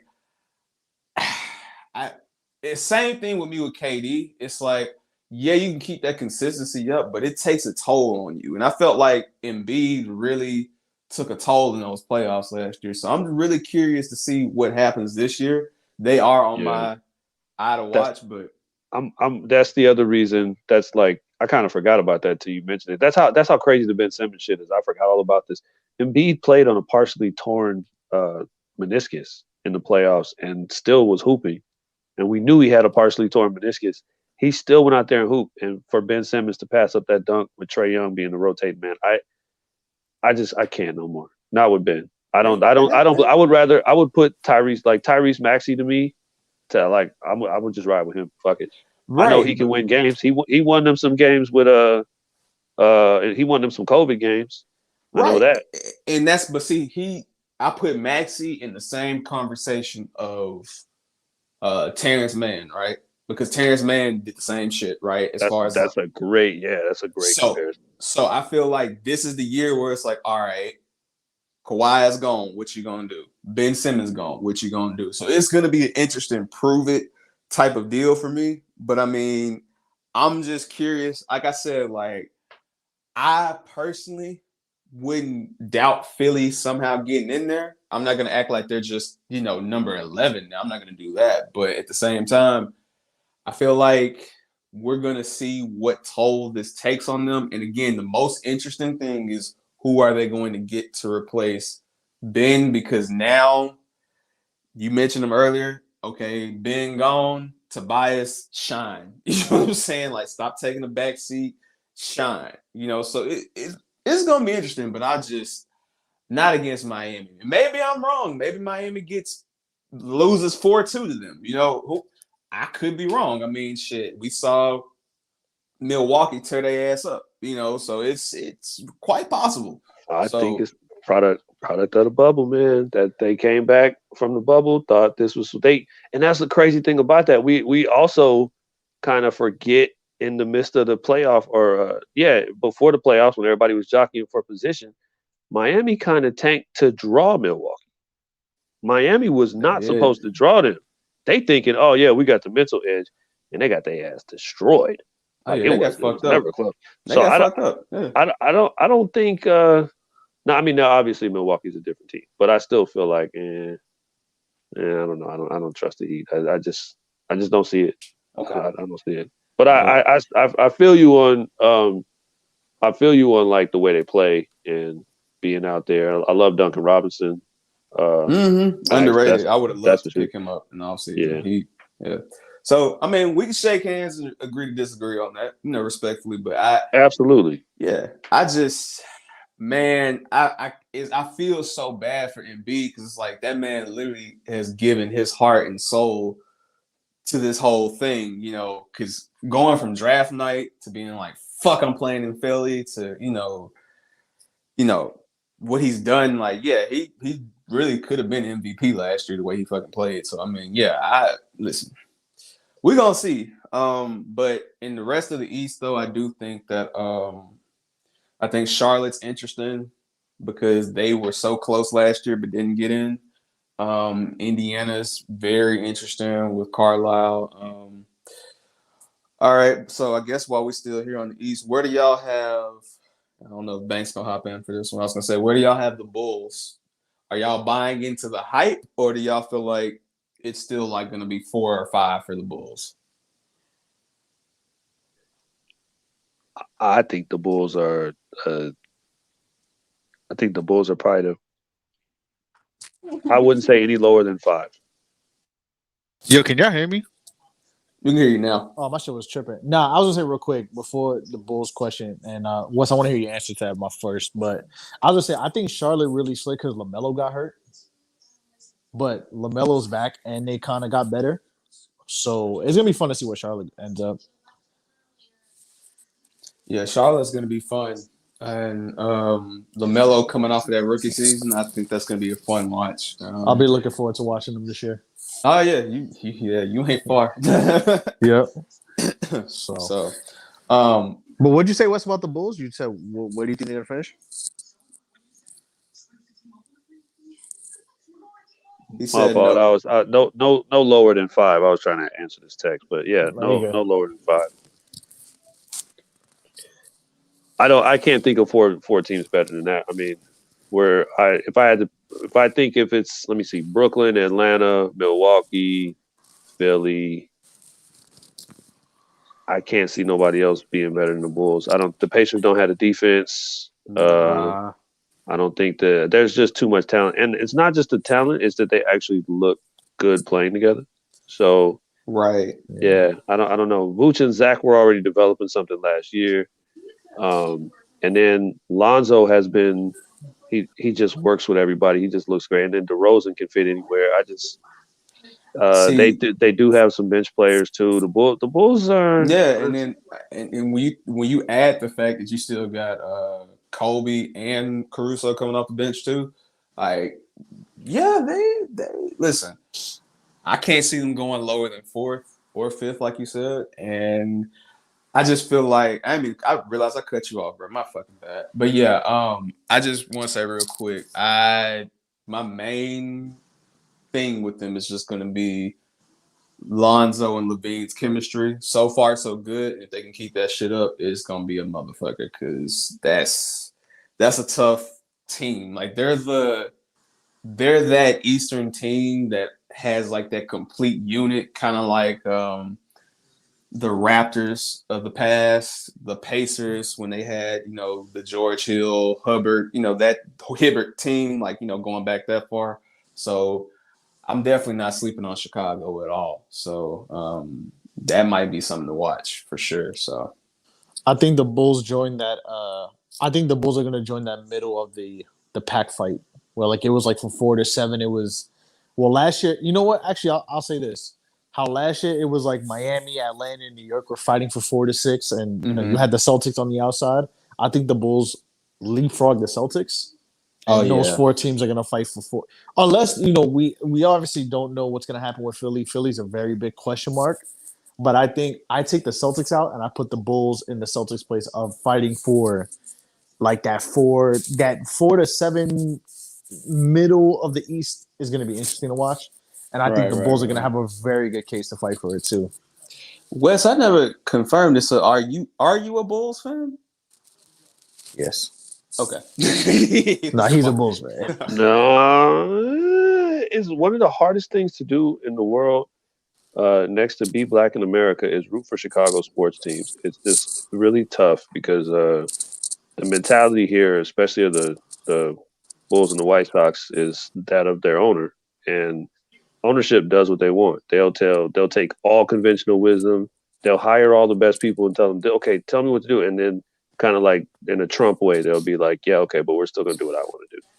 And so that's how the White Sox wound up with Tony La Russa. This is how, we wound up with all them picks from New Mexico and New Mexico State and all the terrible coaches in between and all that stuff. So I think it's just hard. Sometimes you got to check out and be like, oh, man, am I excited?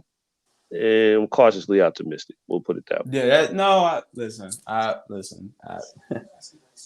Trust me. I understand where you're coming from, but I just didn't want to assume, he's from the Chicago area, so he must be a Bulls fan because you'd be surprised. But, yeah, okay. That works. Banks, how you feel about the Bulls? If he could come back on the mic, I don't know if he fucking sleeping or something. I think I think he got some other shit going. So, bro, I can't let that man be. So yeah, I mean, going back and looking at this playoff list, I mean, Wizards are in for a season. Yo, it's gonna be interesting to see those dynamics change, but.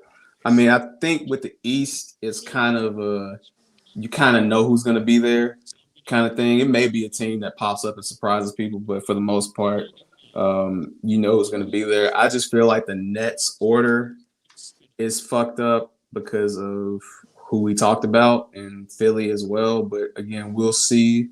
I'm not going to say the Hawks going to be the number 1 team. I ain't going to say no bullshit like that. But still, it's going to be interesting. Is that crazy though? It's not crazy because of the fact that if they can maintain the consistency, it's not. They were never healthy last year. Not at any point did they have their whole team.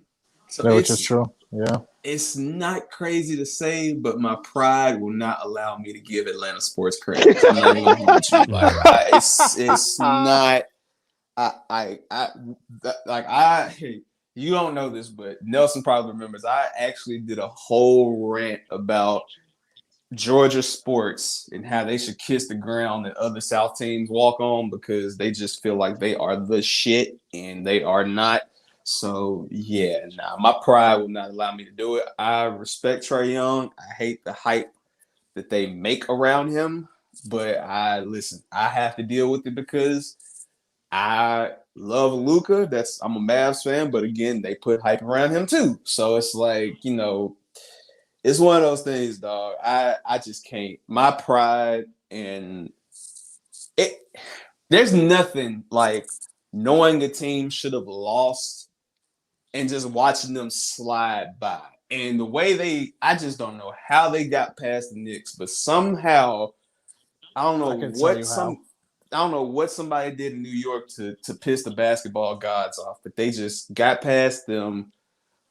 Like, I ain't gonna say what I wanted to do to Ben Simmons on FCC airwaves, but he oh my God. And that Milwaukee shit, like Atlanta's not bad in respect to who was it, Nate McMillan, their coach? That came in. Nate McMillan's their coach now for good. Yeah, so he came in and took them board and helped them guys out. And they're a young team. They took all those lottery picks and actually did something with them. So congratulations. But Nah, bro. I ain't rooting for no dirty birds of any variation. So, hey, it is what it is. So. I think I'll say this too. I think that I think the Hawks are gonna. I think people are kind of thinking the Hawks are gonna make that 1-3 jump, but I don't think they're there yet. They're about a year ahead of the Knicks development plan, honestly. But I think it's gonna be the same as last year. Like they're gonna be in that 3 to 4. Maybe they'll finish as high as 3, but I think they'll still be in that 4, 5, or 6. You know, middle of the pack fight. Right.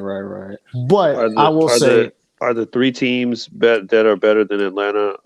Is Milwaukee, Brooklyn?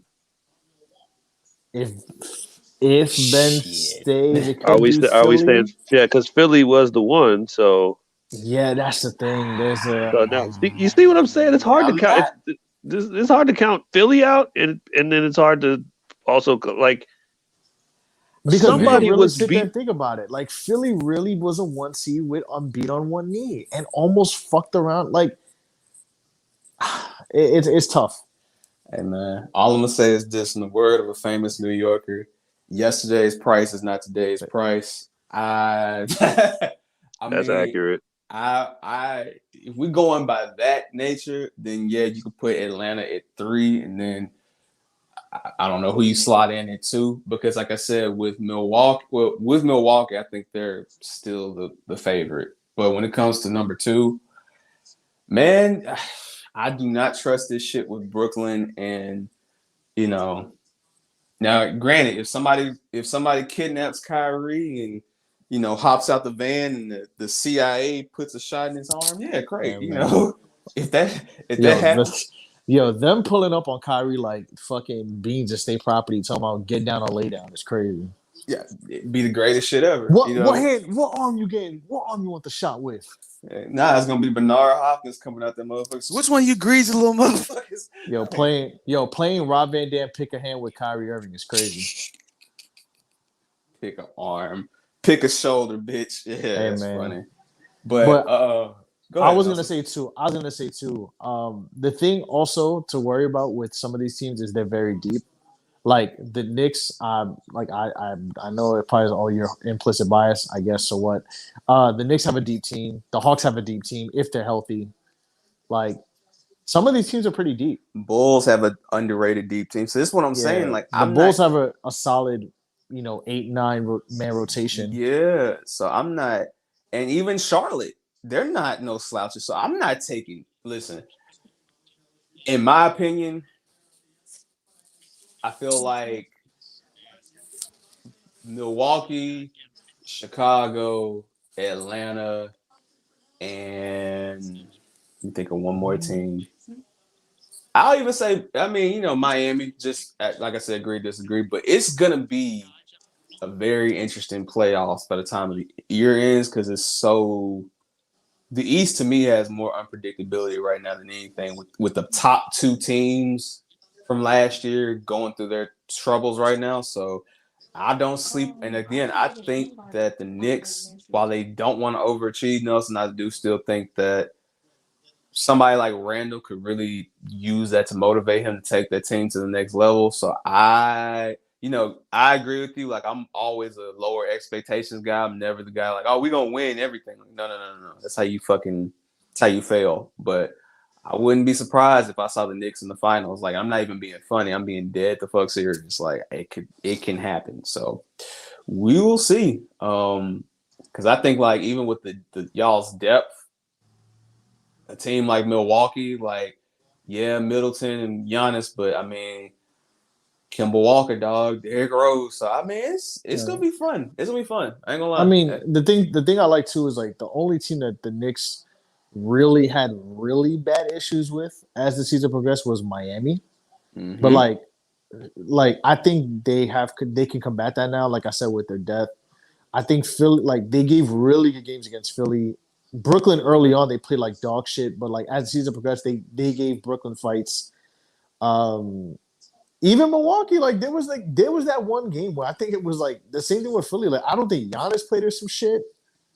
And like it literally was like the Knicks bench versus the Milwaukee bench, like for the whole game. Right. That was like a dogfight in itself. So the East I think the East if we really talk about it, like we really talk about the East, what teams don't make the playoffs? Like, okay, Cleveland's not going to make the playoffs. It's really Cleveland, Orlando, Toronto, and Washington. I mean Washington. But you know what? I was going to say Washington, but the way they play in the preseason, I'm like, I don't know if they're going to really threaten for the 10 or 9. But I just think Bill doesn't have enough today, so I can't put them in that conversation. what do y'all think about Washington? Actually, since I asked the rest of them, which I agree with what you're saying, but I think they're I don't think they got enough. 12. I think they try to rebuild through the lottery. Honestly, I feel like Beal is out of there, and I feel like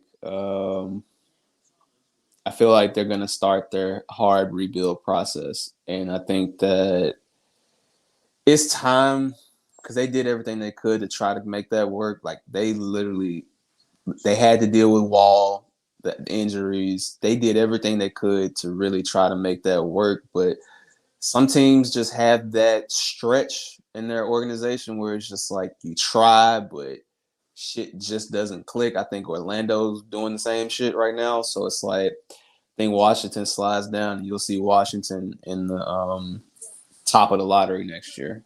Wes, you think the Wizards make the playoffs or fight for a spot or for 9 or 10 or not? Nope, not at all. All right, so then it's Washington, Toronto. So you take Washington, Toronto, Cleveland, Orlando.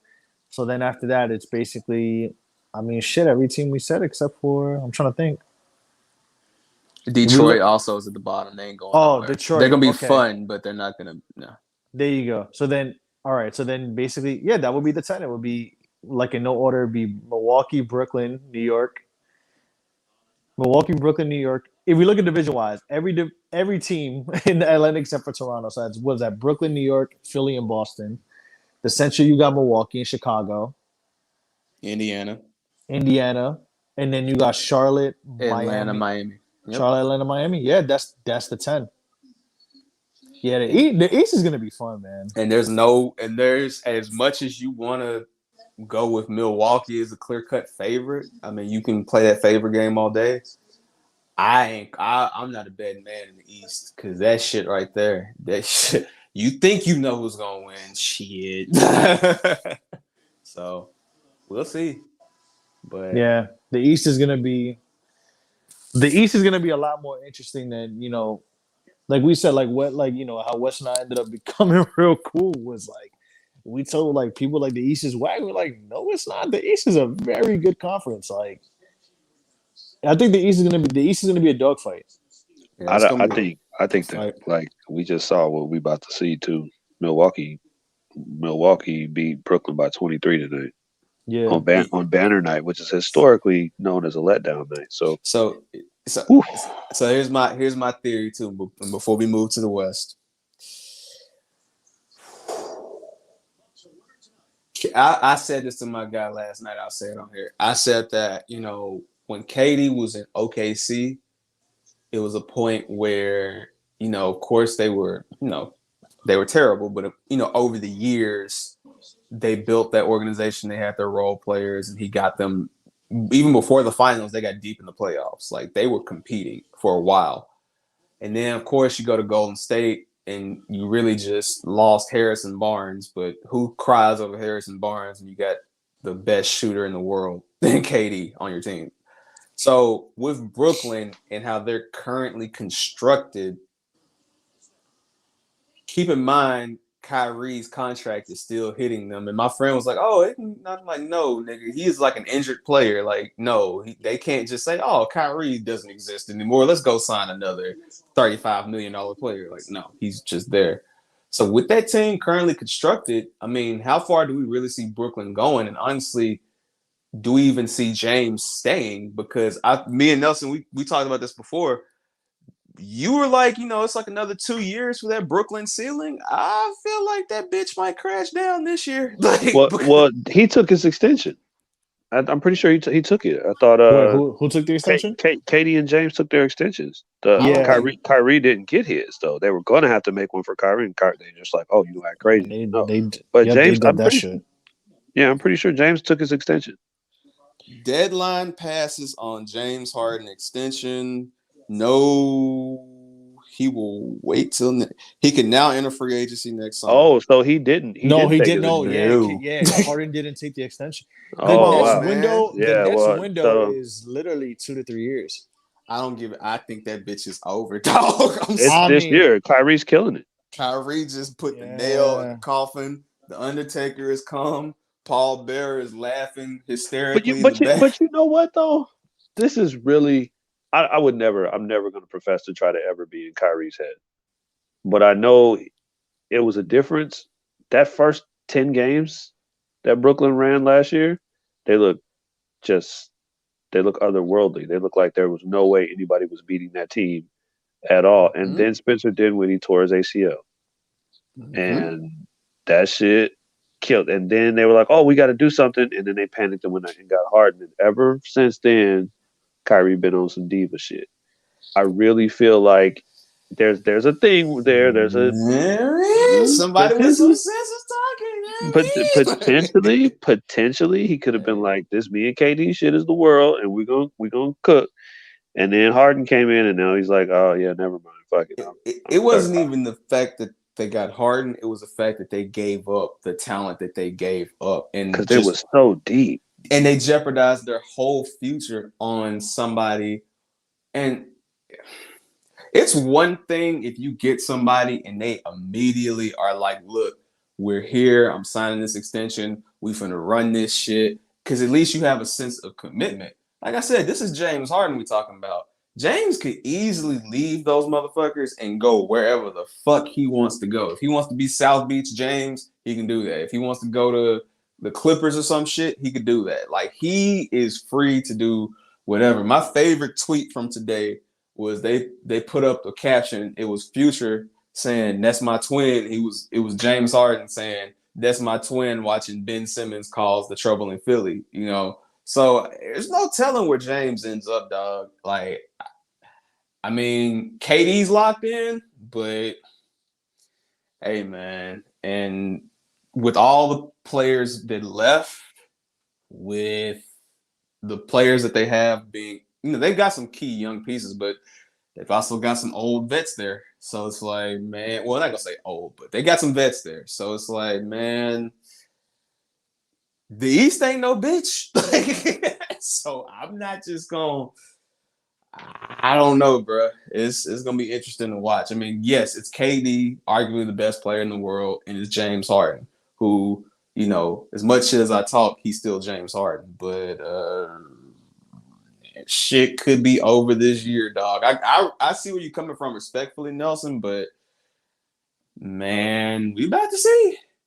Because like I told my dog last night, and I'll end with this, he was like, "Oh, yeah, Kyrie could just potentially come back when all this shit is over." And I was like, well, you have to understand something. Like, with this COVID shit, your job don't want you to catch COVID and have to pay for your days off. So there may be a thing where this is an official league mandate just going forward just to cover asses. So I'm really glad you said that, because that's what everybody is finding out right now. And this That's is what I how was saying. everything is everything in America comes down to money and liability. exactly. And if you're a liability and you're gonna cost us money, then we're gonna get your ass up out of here.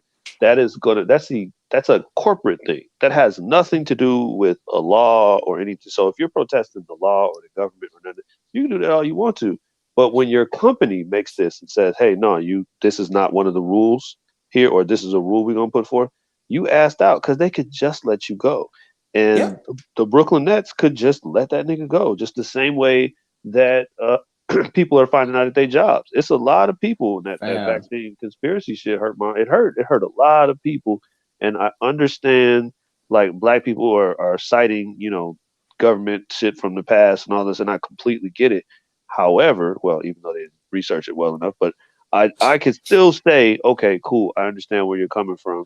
But now they kind of screwed themselves, because a lot of dudes are missing out on opportunities. I'm seeing it like real time. Like, oh, you had that job last year, you're not getting that job this year because you refuse to get vaccinated. So it's not just the NBA. Like, this is America. You're gonna have to adjust. Listen, and while we on this segment preaching, I was gonna say this, and we can move on to the West. Like I was telling my dog, like, bruh, And it's funny because you see a lot of niggas that's like, oh yeah, man, I'll just get fired and then I'll file a lawsuit and all that. First off, when you're working for a private, I don't care if it's publicly traded or privately owned, there are clauses that the company has set up in their contracts when they hire you that allow them to do this shit.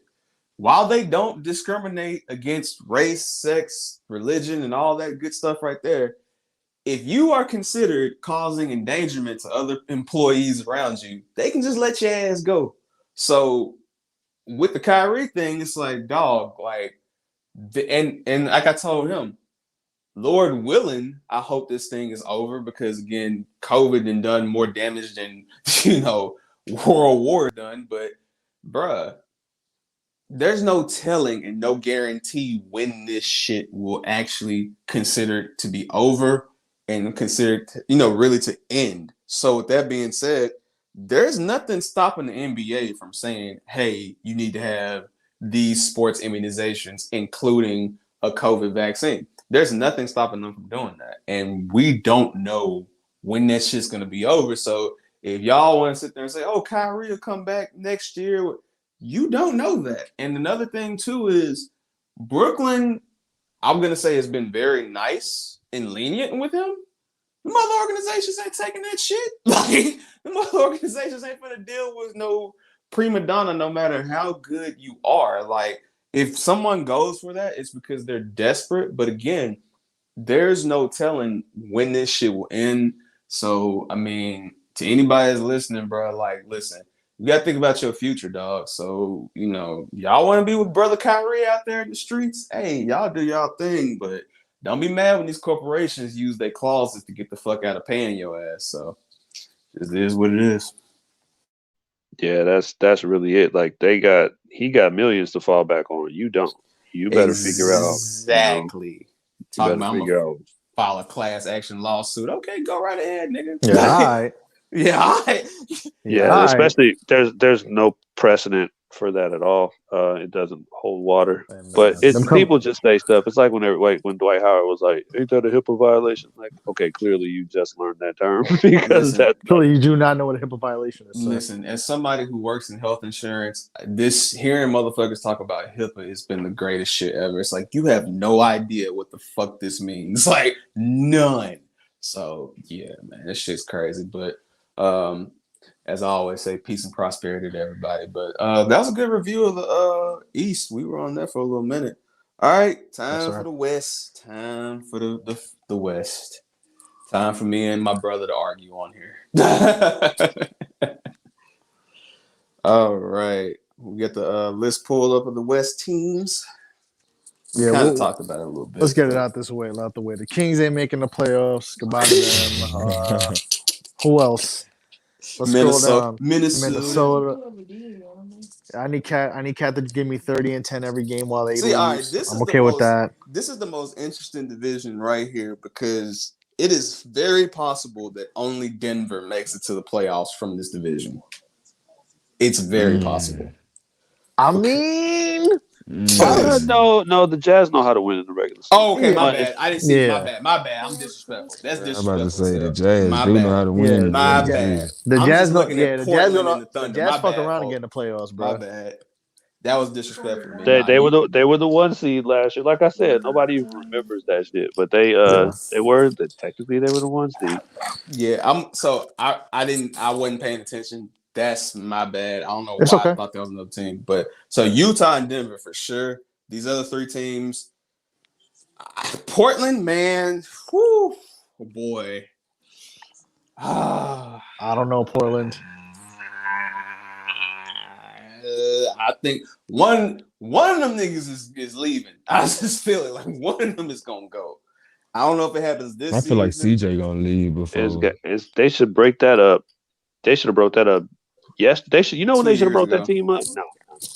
When they lost in the first round to the Hornets, they should have broke that up. To the Pelicans? The Pelicans, when Rondo and Drew Holiday ate them up. When they had David Rikers? Yes, that's when it should have been over. They should have been like, oh, this isn't going to work. every time they've extended it since then, it's just been wasted money. Sear Little, man. Boy, they finna get cooked. Like I'm just looking at this roster, they finna get cooked. And everybody gets hurt. Like they always it's always been and I'm guilty of this too. I even said it last year. I was like, oh, like if Portland stays healthy, they at least a 3 to 5. They're gonna be straight. That's a big ass if with them. And then fucking Nurkic got hurt. Then it was who? CJ McCollum got hurt. What's the one they traded away? Gary Trent Jr.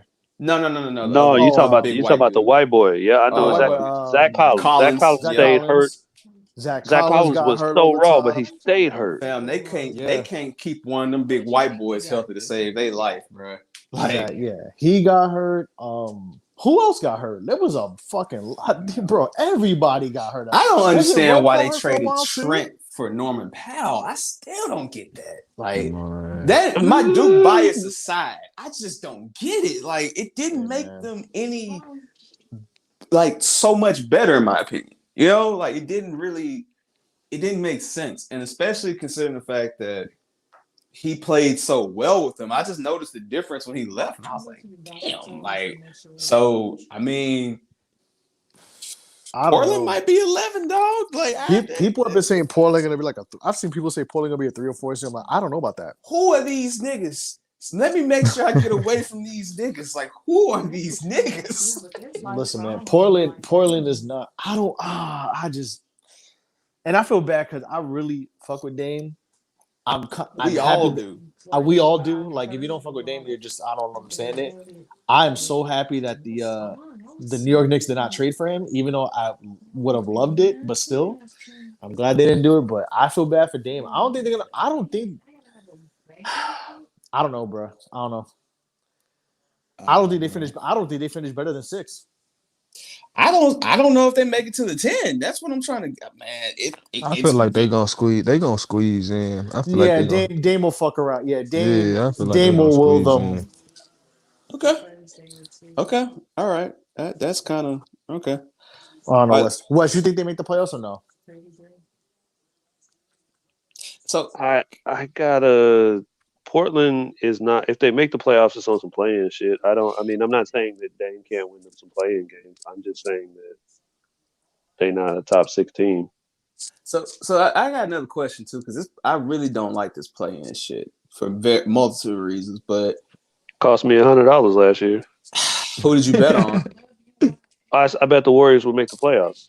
And they did. In any other year, they made the playoffs, but yeah, whatever. Hey man, they ain't even. My bad, G. No. They they had to get past the Lakers. I remember that. My bad. I said green grind. Yeah. So yeah.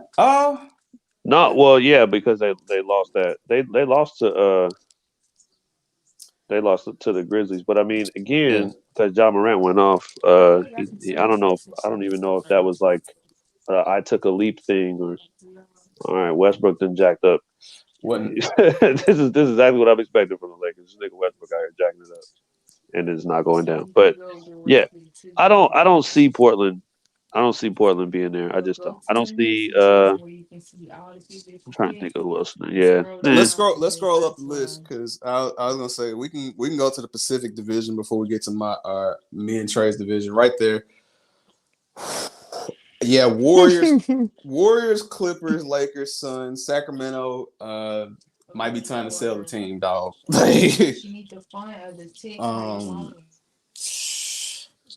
Because I really feel like Sacramento mid-season is gonna like blow that shit up and just have to start over again. And I know their fans are gonna hate it, but yeah, I feel like that shit gonna be different. So I'm curious to see how far the Clippers go without Kawhi, because that is a huge piece.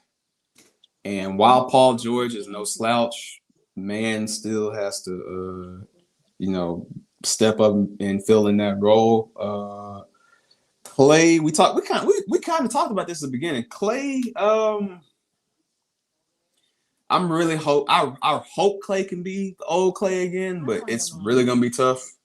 If you've been seeing them workouts, that nigga look just fine. I He mean, look definitely, alright. he definitely looking all right, man. that shit don't, He that ain't shit got don't. to do nothing but But that's the run up thing. and He down the court, doesn't. But get that's the open. thing. He doesn't have to do nothing. Like Clay Mm-hmm. just We he don't can't got to forget. dribble. He don't got We to forget. dance. No, he never had to dribble. It's Yeah, not that's what I'm like he's coming Nah, saying. to. Yeah, No, he he has ain't the never had to record. bring the ball up. No. No, he's got the It's record different. for the most points with the fewest dribbles ever. The nigga has 60 points on 11 dribbles. Like, first of all, how do you even count a nigga dribbles that was so few that you got to 11 and was like, damn, that nigga only dribbled 11 times? Like, that's nuts. That's insane to think that a grown man, let alone an NBA player, only dribbled the ball 11 times and got Yeah, that many they're points. they're the greatest and get put shooting that many duo. force up. They're the greatest shooting duo ever. And I mean, I, in my pride, bias, whatever you want to call it, I still have Ray Allen as my favorite shooter, but I definitely will not argue with anybody as Steph is the best. I can't at this point. Like, even if I wanted to, I still have to, just throw that out there. So it's going to be interesting. And like we talked about earlier, the main thing with this whole division is going to be, what does Phoenix do to run it back? And what will Aiden do to see if he can follow it up? Because, man, I ain't going to hold you. Yesterday, or I think that was today or whatever that was. I think it was yesterday. Yeah. They didn't sign him, but they gave Landry Shamet money. Oh, yeah. No, this might be interesting. So we'll see. We'll see what happens. But those four teams are definitely in there for sure. I can't deny that. So that's gonna happen. Now for my division, this is gonna be, whoo, man. So I think we can all agree that Dallas and Memphis have no issues with getting there. Let's talk about New Orleans for a minute. We just had this conversation, bro. Last night, what is missing from this team? A personal trainer for Zion. All right. What else is missing from this team? A nutritionist for Zion. Okay. All right. What else is missing from this team? No, like I like them. I don't think moving Lonzo was the answer. I also I think, definitely don't think that. yeah, I like them better with Lonzo. I like where they were going. I wish they would have kept it all together. I like that core, the young guys. You had Zion, Bi, Lonzo, and Josh Hart. I really thought that was something. So Their I don't know. transition of point guards over the last 2 years, it's like and no shots at Devontae Graham because I like him, but it's just gone down. Like it's like a stock market. It's like Drew Holiday, Bledsoe, Lonzo, Devontae. It's like they have no consistency with that. So hopefully they may consider Devontae the future, but in the West, as tough as a division it is, what do you feel like is holding them back from getting to the playoffs? Because ideally, you would think with Brandon Ingram playing as great as he has, and Zion, even though the gumbo got him, you feel me? Still a good player. So what do you feel like is holding them back from going over that hump to actually make those playoffs? Is it because the West is so tough, or is it Yeah, that they need another piece? I would say they just not as good as everybody else. I don't even think that has they just not that good. Okay. Yeah, I feel that. like I said last night, bro. Like they have a decent starting five. You feel me? They have a decent young five. Well, young four. Valanciunas ain't that young. But when you Close go to enough. look at that, when you go to looking at that bench, like what support do they really have off that bench? Like it's nothing really there for real. So I feel like that really is what's gonna hold them back for real. Like that second rotation is not gonna be enough to, like, even if it's a close game, like you're gonna keep Bi is gonna have to stay in the game Oh yeah. type of thing. Yeah. You feel me? Like I just they don't have it. They're not good enough. They're not good enough. They might I be was 11.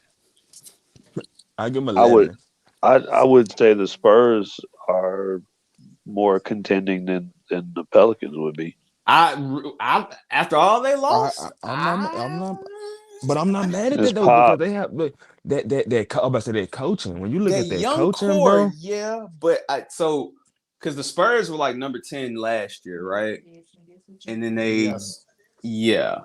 So are we? So I really think those same 8 will be there. I think it's just gonna be 9 and 10. That's gonna be the thing. Wait, Brian Forbes went back to the Spurs? yes, he did. Yep. Holy shit! Oh, shout out to him. No, like that. They're like again, no one's paying attention because again, they just know DeRozan and some of those other guys. So I mean, Keldon is solid. Daddy's young as past his years, but he's Pirtle. They have Lonnie Walker is solid too. They got a decent team for 7 to 10. Like they could compete, but I don't. It's weird because like I said, I do think the same top 8 I'm not gonna teams say be they there. can. I'm not gonna say they can compete and not say New Orleans can't though. Like, Yeah, that's what I'm but saying. That's it. yeah, That's but just it. their coaching, their Pop being their coach do count for a lot, especially if they play in. You know that does count for a lot. So But is Van Gundy still with New Orleans, or did they? nah, it's Willie Green. That's right. see, and he's the head coach. Yes. See, How many coaches has Zion had? 3. What? And he been here 3 years. And how it, about Yeah. saying he's in his wasn't third it year? Monty? No, it was Alvin Gentry. Then Yes. it was Alvin Gentry. Then he bought SVG, and now it's Willie Green. That's I just don't like their situation at all.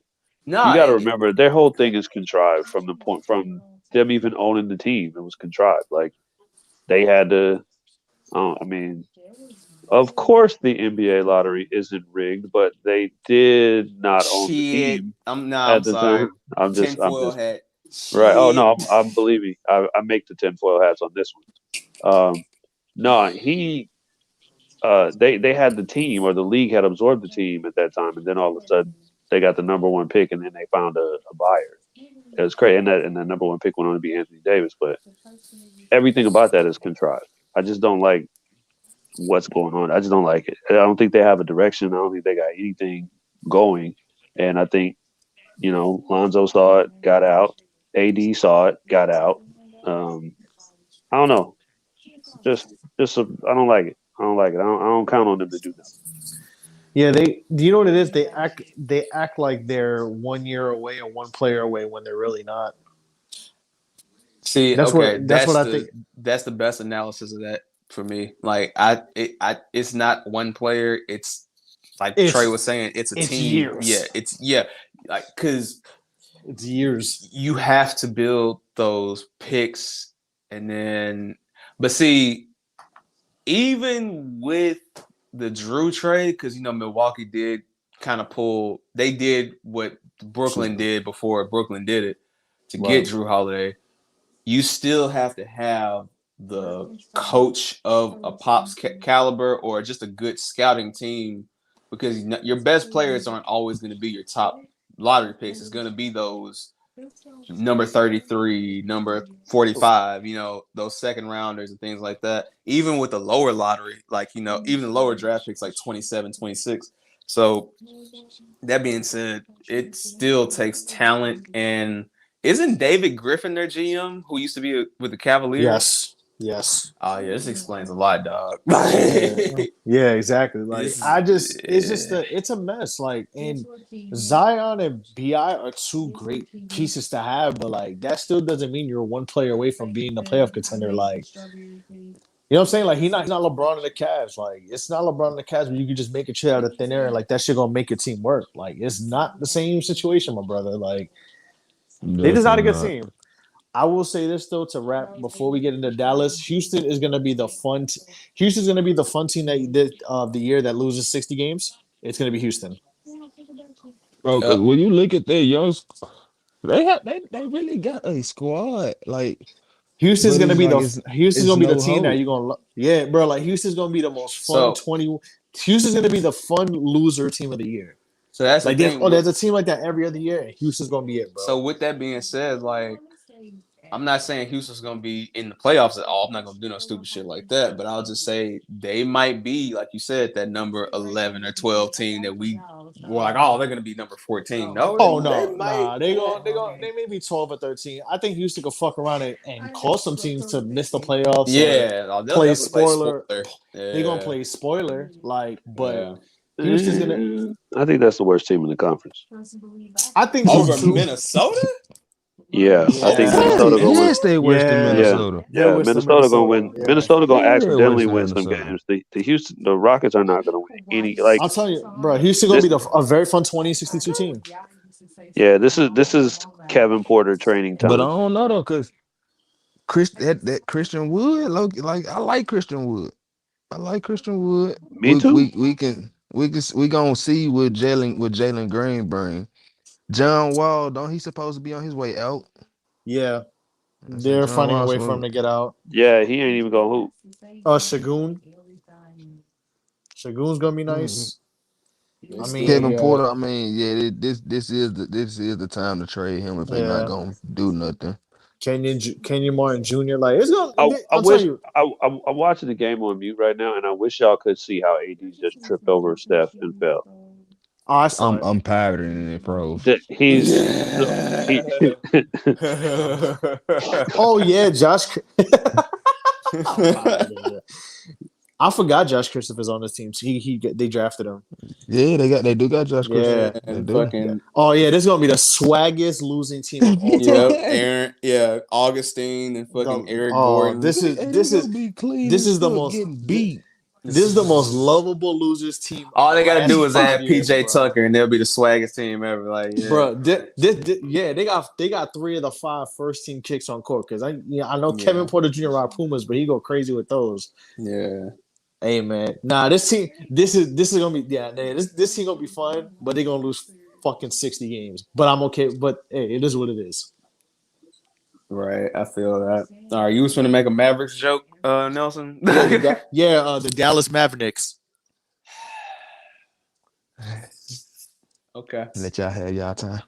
I'll let it go. That's it. That's all I have to say. Okay. All right. Listen, man, I don't know what. I can't even avoid the joke anymore because it's literally becoming like, all right, bro, like You Niggas can't. don't You even- sign Reggie Bullock and Frank Ntilikina. Like right, like my point. The joke was they don't even wait till like they go to another team first before they get them. You know what I mean? It's like they get them directly. Oh wait, you got Timmy Hardaway and you got Trey, but you got 5 former Knicks on your team. So. We won the trade, bitch. All right, I'm getting. We won the trade. Get the fuck out of here. Hey. Well, okay, I'm- I'm sorry. I'm gonna chill. Go ahead. Yeah. Nah, nigga. We won the trade. We listen.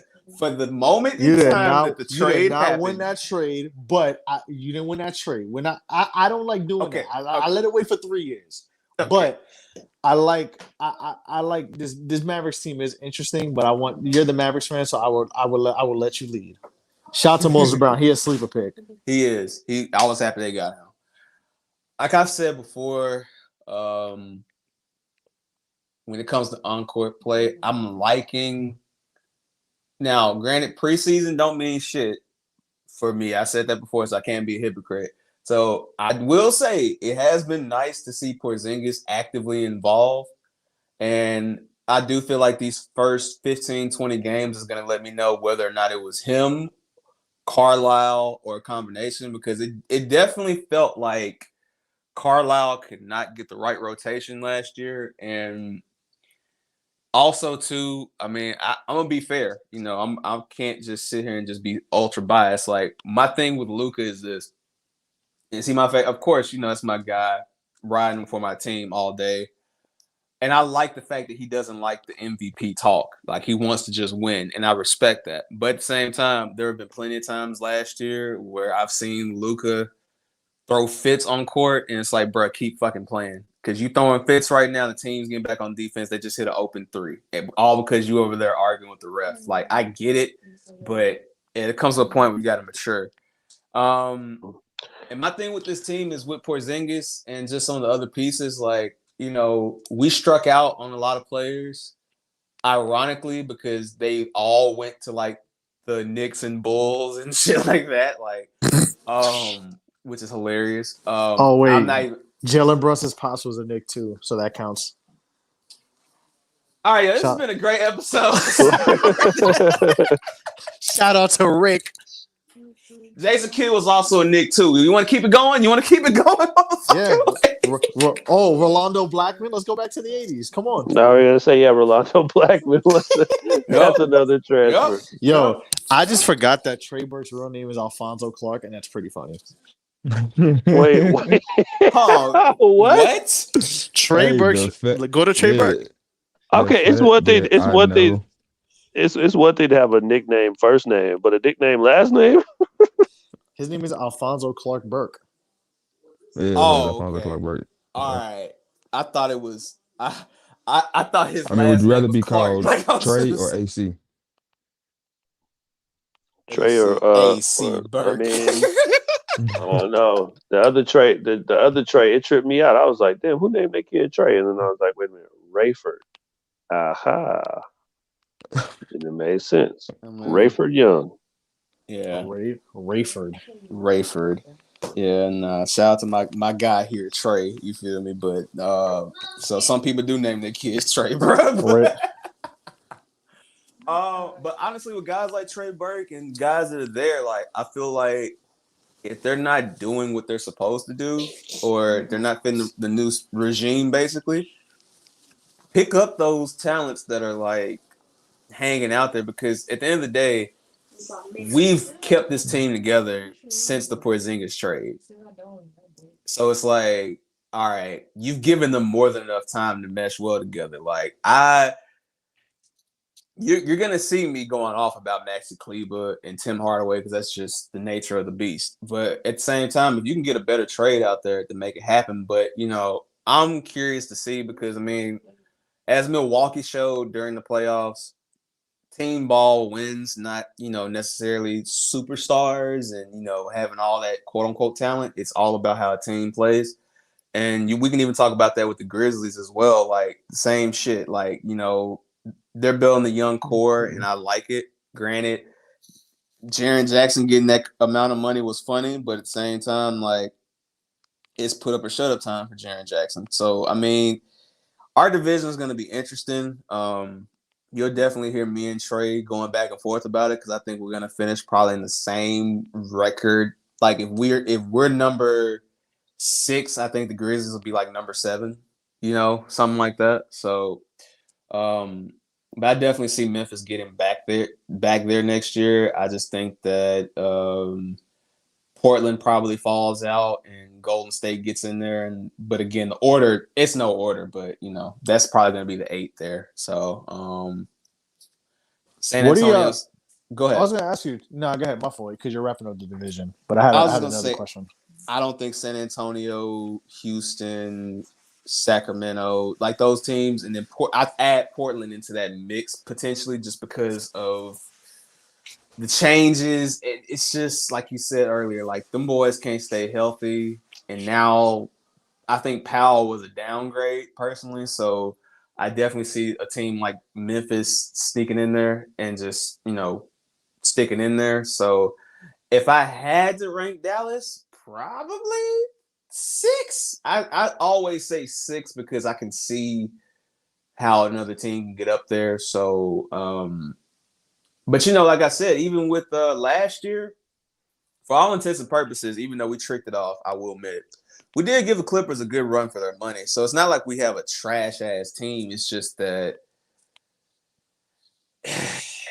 Porzingis got to step up. That's just bottom line. I'm walking with you on that 6 seed. That's exactly where I would have them. Yeah, I can see them being 6. I mean, I feel like now, I do feel like if they somehow get into the top 3, which won't be likely, that's when you can give Luka his MVP credit. But honestly, truthfully, I don't give a fuck about the recognition for MVP. I care about winning a championship. That's what you have a team for, personally. So that's just my opinion.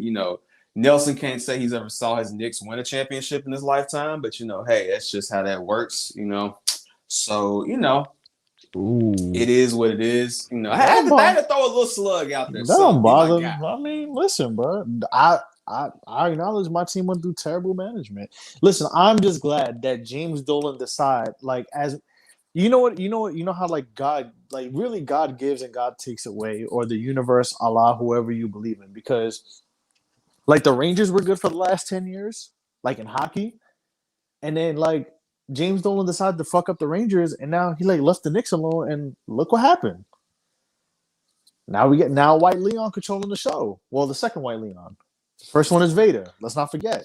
White Leon. White That's the name of the episode.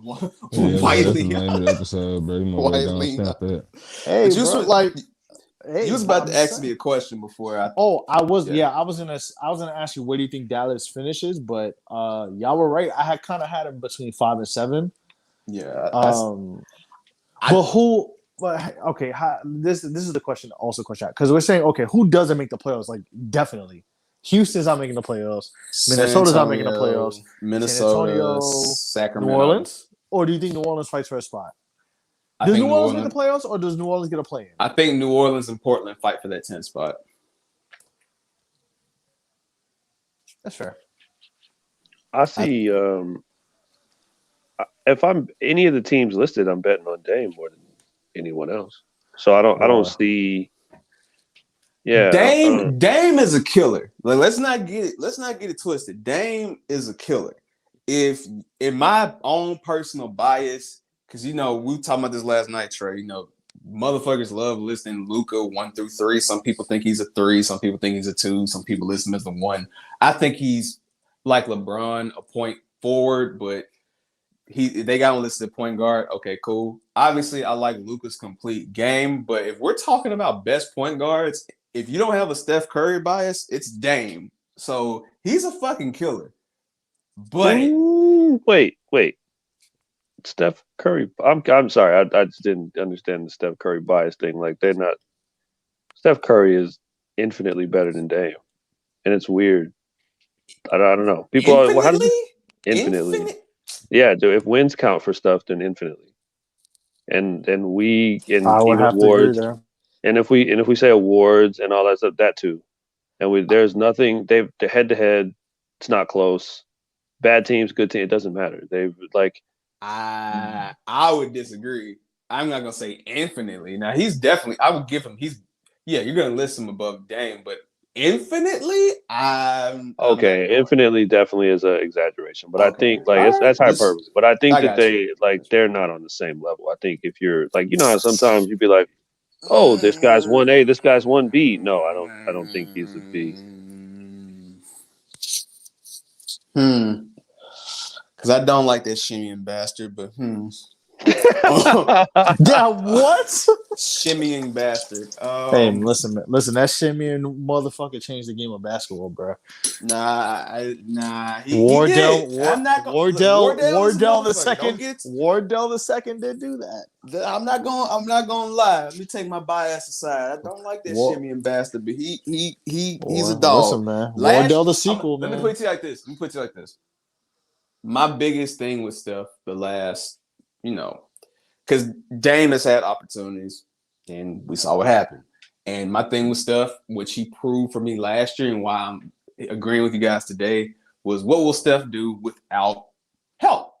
And last year, he definitely proved, again, he's done it before. He's not MVP for no reason. Like, let's not get stupid here. Like, this is all jokes and hyperbole, but honestly, yeah, like last year, he really proved a lot to me. So he has my respect. Like I said, still don't like that shimmying bastard, but hey, I just feel my point in saying that about Dame was that Dame will find a way.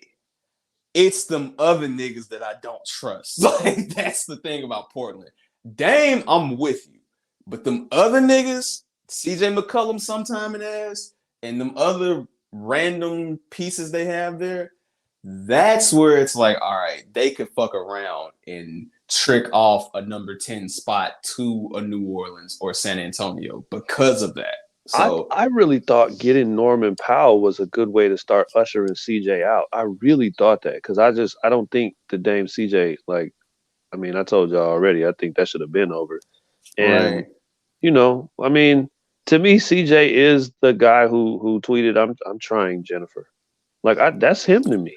Like, I don't think it goes beyond that. I think he's out there No. trying, but that's it. The he's a revolving door defensively. And not saying that Portland is good defensively, but Dame, at least you can see like Dame's out there trying. He may get Dame beat. is a dog. Like that's what I'm saying. Like you can't name me. Like I said, name me 4 better point guards than Dame Lillard. Like true point guards, and you're gonna have a hard time. Like it's not gonna be the easiest thing to do. So he's that's like if I wasn't like again if we didn't somehow, by the grace of God and the rigging of the 2018 draft, get Luka Doncic, yeah, bro. I would be, because again, you gotta remember, we went through shit, dog. We had to go through Prima Donna Rondo, Old Dirk, Dwight Howard, that did happen. DeAndre Jordan in the chair, that did happen. So I was gonna say that actually kind of set y'all back more than anything else. Was that shit that happened with DeAndre Jordan really hurt y'all? Yeah, it hurt y'all. It stalled out free agency for 10 days. That's another thing. Like, so you weren't even you thinking you got something and then you didn't get it, and you had to and having watched the Bulls up close, I know exactly what that's like. So, and that's why I say we won that trade. It's not even just to poke fun at Nelson. It's because Cuban literally said, okay, I ain't gonna forget that shit. Got that motherfucker on the team, saw he was bullshitting, traded his ass to New York, and then he's just floundered ever since. So it's fun knowing that, you know, in the end, payback's a bitch and a dog. So yeah, he got what he deserved. So that's why I say we won that trade. Now, that being said, you're right. It fucked us up. And that's why I feel like that moratorium period should be 24 hours. It should literally be, okay, you signed the contract, you got a day. Like, to just keep business going, because that 10-day period or however long that shit was, like, it was there. And then, like, it wasn't even the fact that it happened. It was just, I had to have, my dumbass had to have a Twitter. I had to see motherfuckers making memes about that shit. And it was fucked up, dog. That was one of the worst days of my life. Like, that was some fucked up shit. But that honestly, was one of the funniest nights on Twitter in like the history of that's the up there app. with like that's up there with Hotep. That's up there with Nigga Navy. That's Nigga up there. Navy has got to be top Nigga 3. Navy is top 3 for sure. Oh my god, that was Nigga Navy. The chair, Temecula. The chair. Temecula, yes. Temecula was amazing. Oh, meet me in Temecula is gold, bro. Oh, wait. Whatever he losing to the Spurs was a crazy night, too, also. That was a crazy 2 weeks. Oh, listen. So many down with the king jokes and bruh. Yeah, that was a crazy time. Yo. Nah, that even the next year when the Spurs cut the AC off, like that shit. Oh yeah, the cramping. Oh my god. What's that chick name that they made a movie about now? Zola. Ooh. That shit was nuts. It's been some moments on Twitter. Shout out to Deaf Greg and finding out he's not actually deaf. Whoa, yo, that was wow. Yeah. Oh no, Twitter is an amazing place. I remember Deaf Greg. I'm not even gonna lie. Like the day when niggas found out KD signed to the Warriors was epic too. Because it was like, bro, what the fuck? Like we can't even watch like it was so many. We can't watch basketball anymore. And yeah, it's been some nights on Twitter, man. I'm trying to think. That meme is still being used to this day. The when he made the Players Tribune piece, bruh. When I signed with Golden State and they keep putting random teams on. Yo, the night that LeBron dunked on Jason Terry, like, bro, it was It's been some nights, bro. Like NBA Twitter has had some. And there's a thread right now going on, about the best comments you've ever seen a commentator say, and shit's kind of viral right now. Yo, Bruh, nothing, in my opinion. There's two of them for me. The Orlando Magic commentators clowning that man for wearing that fake Jordan jersey, the Bulls jersey, and they just let his ass have it. Oh no, that's the Bulls. That's Stacey King. Stacey King did that. I know exactly what you're talking about because he had that bootleg Jordan jersey on there. Stacey King did that shit. Yeah. To me, Stacey King is if you're a fan or you don't have a dog in the fight, Stacey King is the best color commentator in the NBA. Okay. If you're a visiting team and you really care about your team, Stacey King is the worst color commentator in the NBA because all he's there to do is clown. He about to clown you, everybody there, whoever, especially when the Bulls ain't winning either. That's what Chicago niggas do. We just all right, let me cutting ass. No, that's what y'all did. No, I was gonna say, man. I swear. Wes, I think you were in the room. When I said, I swear to God, Stacey King got a winning team now. I can only imagine. Exactly. He's gonna be talking cash shit, bro. He's gonna be unbearable. He's gonna be unbearable. It's like the Knicks time with Breen and Clyde, bro. Like Breen and Clyde got a winning team now. Like now Clyde, now Clyde got something. That's the other thing. Like the way Stacey King practices jokes and be ready to get his nicknames off, and Clyde be getting his rhymes off. Like Clyde be freestyling and while he getting dressed and shit. Like you just know, like he's bringing his flavor, and some people love it, some people hate it. Just depends on where you are with it. Obi Toppin this year, bro. If Obi Toppin balls out, Clyde is gonna have a field day.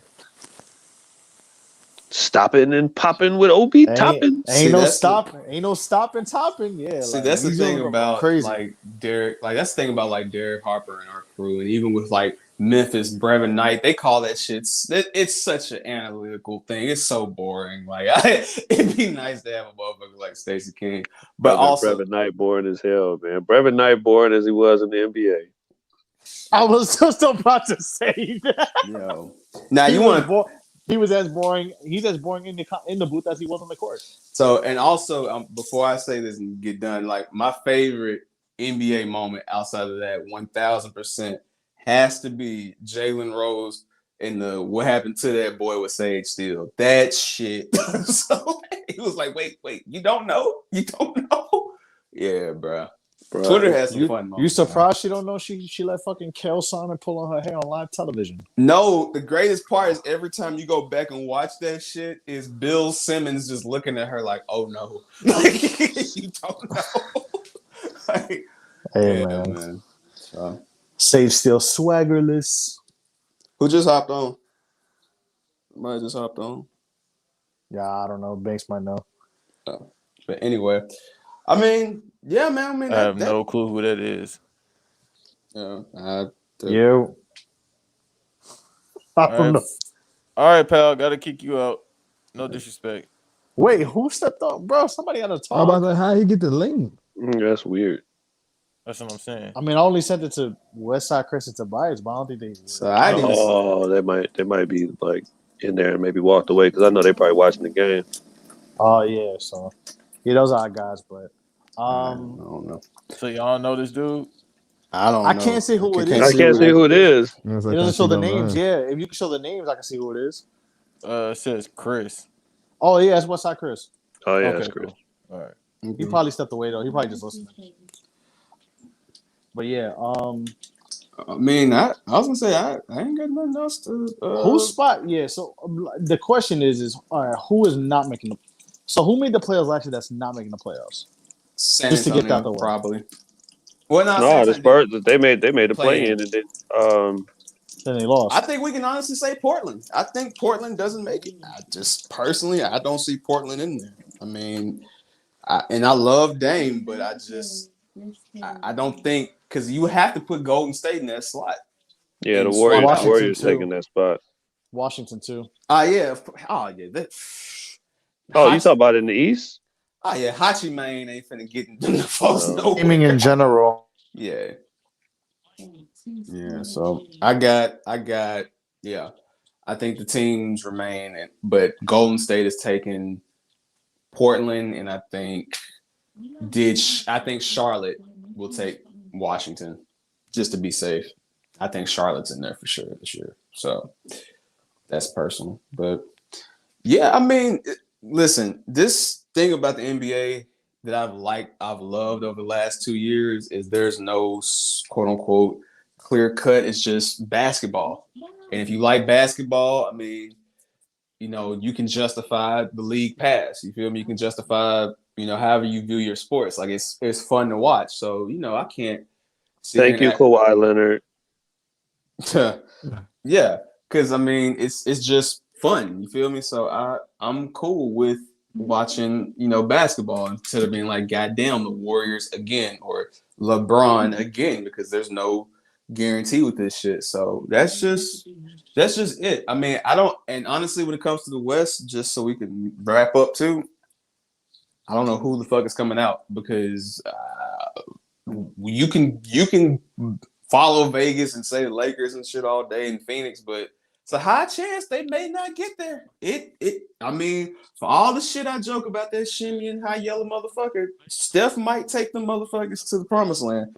So there's no guarantee with the West to me. I just feel like it's gonna come to what it was last year. They're running a driving kick right now with Jordan Poole on the floor, and they're hitting Andre Iguodala in the corner, and that is going to rotate, and it's going to be Clay or Otto Porter, and Otto's out there too, and Bialica just took it to the bucket. This is going to be a problem. This is going to be a real problem if Clay can do anything. If Clay got 2 feet, this is a problem. Yeah, and you know, another team that, you know, I'm not sleeping on. I don't sleep on anybody because the shit just too unpredictable. I don't sleep on Denver because no Murray, you know, and granted he's another bubble darling, you want to say, but at the same time, his presence was definitely missed last year. So in the playoffs, so I think that's an interesting team to watch. Utah adding Rudy Gay and also just even their team they have, they're no scrubs. So Utah got too many black players. I don't believe them. This motherfucker in Utah. I know y'all spanked them in the 90s, bro, but this is hilarious. They can't. They just can't have what they had. 3 niggas before. They had Karl Malone, Blue Edwards, and shit. That was it. Oh, Ty Corbin, DePaul Zone. That's it. They don't got no black player. Now they got all these niggas on there, and I'm Utah. Donovan. They got black players named with black names. I was like, nah, they Utah. I just don't believe it. Can't do it. That's anti-Mormon. They're not going. No new niggas is Utah's theme. Okay. I don't trust them new niggas over there. I feel that. All right. But nah, it's gonna be interesting to see, man. And I'm just curious, but you know, NBA is gonna be fun. And if anybody's listening, man, watch. You don't have to feel like, oh, I have to go for my favorite player, nothing like that, man. Go with your team, dog. Like, it pays. See, shit like this, a Grizzlies fan, Dallas fan, New York fan, Chicago, it pays to stick with your team throughout the hardships because now all of us have decent teams, you know, but niggas who just hop off bandwagons and hop on them, like, you know, yes, this is what happens. Like, you don't stay loyal. So, you know, it's gonna be a fun season to watch, man. But I ain't got nothing else, Nelson. This is a great episode, dog. Like, this was fun. So this was, yeah. You guys are truly friends because the fact that I never heard Lucas just White Harden, I man, that's great. Wait, what? Luke is just White Harden, bro. That's still one of the funniest things that's ever been told. I'm glad we didn't talk about magnetic rims either. Oh, oh my God. Now that was one of the funniest days on Clubhouse. Listen, we could be here all night talking about funniest nights on Clubhouse and whatever. The unanimous MVP conspiracy. But meeting DA and finding out or the day what's the chick? Damn, I forgot her name just like that. That's how irrelevant she is. But she was the girl, she was, oh my God. She's a sports journalist. And Yes, the one who said the unanimous MVP was a conspiracy. no, Or no, is it no, no, something no. else? No, she's like really famous and she's a sports journalist and she said some crazy shit. And then Rachel Nichols? No, it's a black lady. We were talking about her. We were like, oh, she's lame as hell. And we were talking about how lame she was. And then somebody came on and she was like, oh, yeah, that's my cousin. Hold on. I'll be right. Yeah. Yeah, he was like, oh, yeah, it's my cousin. Yeah, I was well, like, damn. okay. She's like, well, we just wanted to know kind of like what the deal. Steele? No, Jamel Hill. Jamel Hill. Oh, okay. Jamel Hill. That Because makes she's sense. super lame. Yeah, Jamel is a different. Jamel is Yeah. The dude just came on like, yeah, it's my Blavity cousin. Queen. Yes, yeah, she. We were just like, okay. We still gonna get these jokes off. Oh yeah, Jamel- we didn't pause at all. That was hilarious. I was like, No, oh, we just bring kept her going. in. Yeah, Jamel has invited so many niggas to cookouts, but we don't even know if she can cook. But that's another. No, we can't. Whoever's doing the invitations is the first person not to trust. Exactly. That goes for we'll talk about that Thursday. But that goes for any party in general. Like, look at who's inviting niggas. Like that is a golden rule that doesn't get talked about. Yeah, you're right. That's you spitting shit. Yeah, question motherfuckers who inviting people because they will invite some weirdos to places, man. But yeah, so I think that's it, Well, Nelson. No, I appreciate y'all having me on. It was fun. It's y'all know your shit and you're loyal. If I can't say nothing else, you smart and you loyal. I appreciate that. I was gonna throw a barb in Chicago for that Luka line, but you left with respect, bro. I'm gonna leave it alone. You because you'll be back. You'll be back. Oh, absolutely. I was hanging out. I was hanging out with my mom earlier today, and I told her we was watching the Sky Parade, and I said, "See, I know you've been saying it forever, but when the men can't get it right, you send the women to do it." And she was just like, "Mm-hmm." I said, "There we go. We got one winning team." Yeah, I listen. I respect it, bro. Everybody has their day, man. So listen. Y'all don't know me from 10 years ago. Trey will tell you when we somehow beat Miami, I was unbearable for at least a week. So yeah. Oh no! Y'all had the greatest championship celebration ever. What are you talking about? You went to Live. Y'all went to live. Yeah. With I never seen no shit like that ever. Yeah. That should never happen. Yeah, no. That should never happen. That happened. I was like, oh, Dallas real as hell. They went to live with the team that lost. They were losing players in the club at the same time. And we had the trophy with us. Yeah. With the trophy. With the trophy in the club. Listen, man, Dirk got tired of them goddamn jokes from D Wade and Braun talking about he's sick. And he tore their ass up. So yeah, he deserved it, man. So, Listen, bro. You think you bad when the Mavericks won, bro? Don't let me win the next championship. Bro, all we're gonna hear is we are the New York Knicks. Nope. I wish you would have the loudest voice in the room when the Knicks won. You couldn't even get by the mic. All the people that's gonna act a fucking fool if the Knicks win. Oh my god, bro. Nah, listen, man. I've taken a lot of heat. I've literally gotten in conversations where I've been like, yo, the Knicks have a decent, get the fuck out of here. Oh, Elfrid Payton. I'm like, well, damn, if you let me at least fucking talk, god damn. Let me tell you something. Listen, I swear to God, I swear, I'm saying this now, I'm going to put in the universe, if the Knicks, even if the Bulls win the championship, I know Banksy producing, he going to be wild. Wes, you have every right to wild the fuck out. Knicks win the championship. Y'all gonna respect me because I know y'all cool with me. But anybody who's talking shit, I promise you, I'm gonna make you delete your Twitter. Hey, I'm petty like that too. When people say, yo, you will delete your Twitter. I like that shit. Bro, I'll have you deleting your Twitter before they fucking start the bus and go on the Canyon of Heroes. Yo, the fact that Nelson's gonna have his Twitter banned like Marcel. I'm getting banned. Bruh, Noriega got nothing on me. Banned from TV, my ass.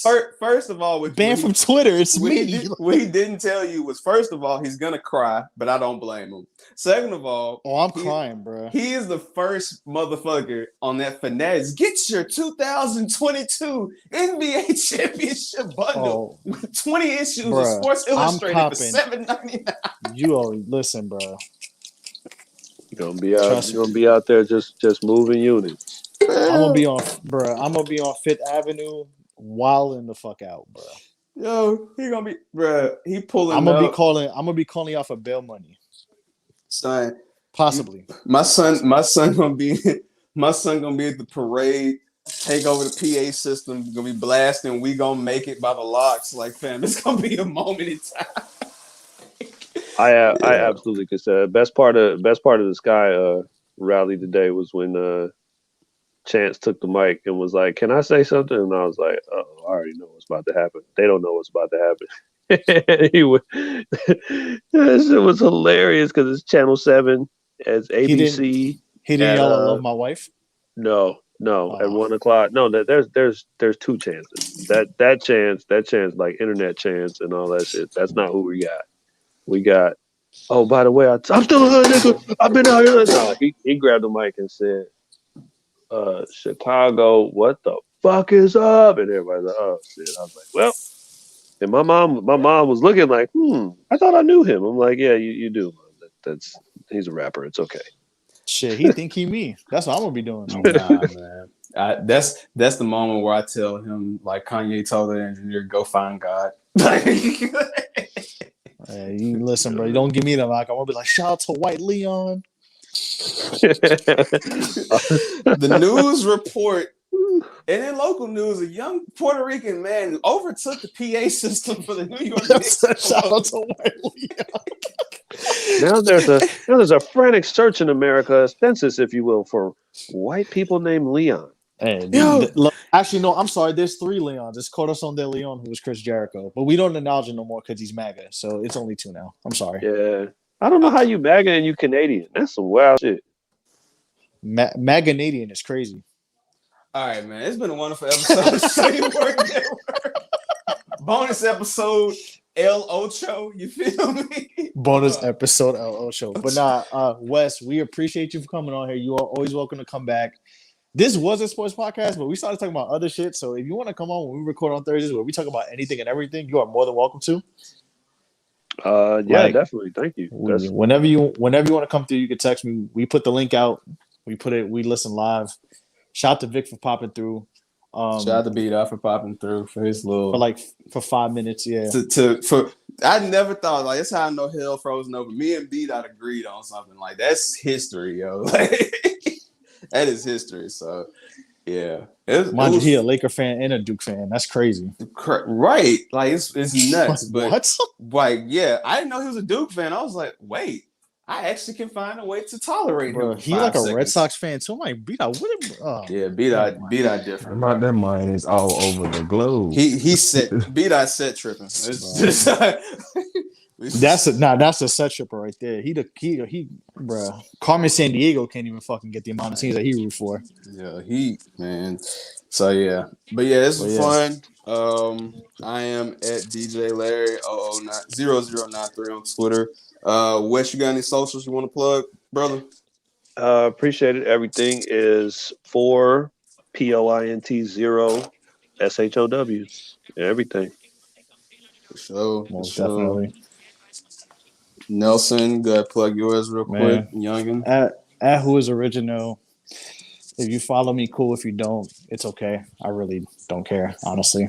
I'm gonna be the same person regardless. So, Youngin, you there? You plug yours real quick. I'm still here, man. At 2 L's Youngin, 2 LSYUNGIN, and peace and prosperity, man. Y'all have a good night. For sure, man. For sure. And y'all can follow the pod at Show Your Work Net on Twitter. We are on iTunes, Spotify, YouTube. You know, fuck with us, share, like, subscribe, tell a friend. You feel me? We had tell a friend to tell some more friends and tell some more friends to go to the barbershop and tell some more friends. Exactly. And shout out to the producer. Banks. I am not Banks on Twitter. I am not Banks. Can't ban the Banks, man. Can't ban the Banks. Don't follow me there. Don't follow me on there. That account is gone. Fuck Twitter. Lying again, bro. Go ahead. Y'all look for it right now. At Show Your Work Net. That's where y'all need to find me at. If y'all want to find me at the BVD pod, find me on there. If you want to see how I look, if y'all into that shit, go on TikTok. You see me doing a Marion challenge. Don't follow me on Bro, Twitter. this Fuck. motherfucker's ridiculous, man. Hey, this motherfucker go. Wait. Banks is Wait, ridiculous, bro. what is Marion sound? Oh, you never see what he's doing the dance? You know what's funny? That was actually in the River Oaks Mall. Is that in Chicago West? River Oak? It's a suburb, but yeah, River Oh, Oaks. suburb. Okay, yeah, I forgot. Yeah. There's like he's doing like some weird, bro. He doing some dance at a Verizon event. I'm gonna send it to you. It's pretty funny. Yeah, That's- it was like when he was still Maybach. Oh, he had like a fucking high top and shit, and a fucking red coat on. It's like he's dancing to like some techno music and shit. And it's just like Wow. With Timberlands on. with Tim's on. Yeah, that shit wild, bro. He looks nuts. So, but anyway, yeah, man, we appreciate y'all coming through and tell your friend to a friend. Fuck with us, hit us up. We we out here, man. What can we say? The work is there, we're gonna continue to show it, motherfucker. So, we gone. And remember, if you don't book the woo, you don't get the full woo, motherfucker. So, hey, man, and that's like that. We out. We'll catch y'all Thursday for the main episode, and we'll see y'all then, man. Stay tuned. Yes, sir. For the bitches, nigga.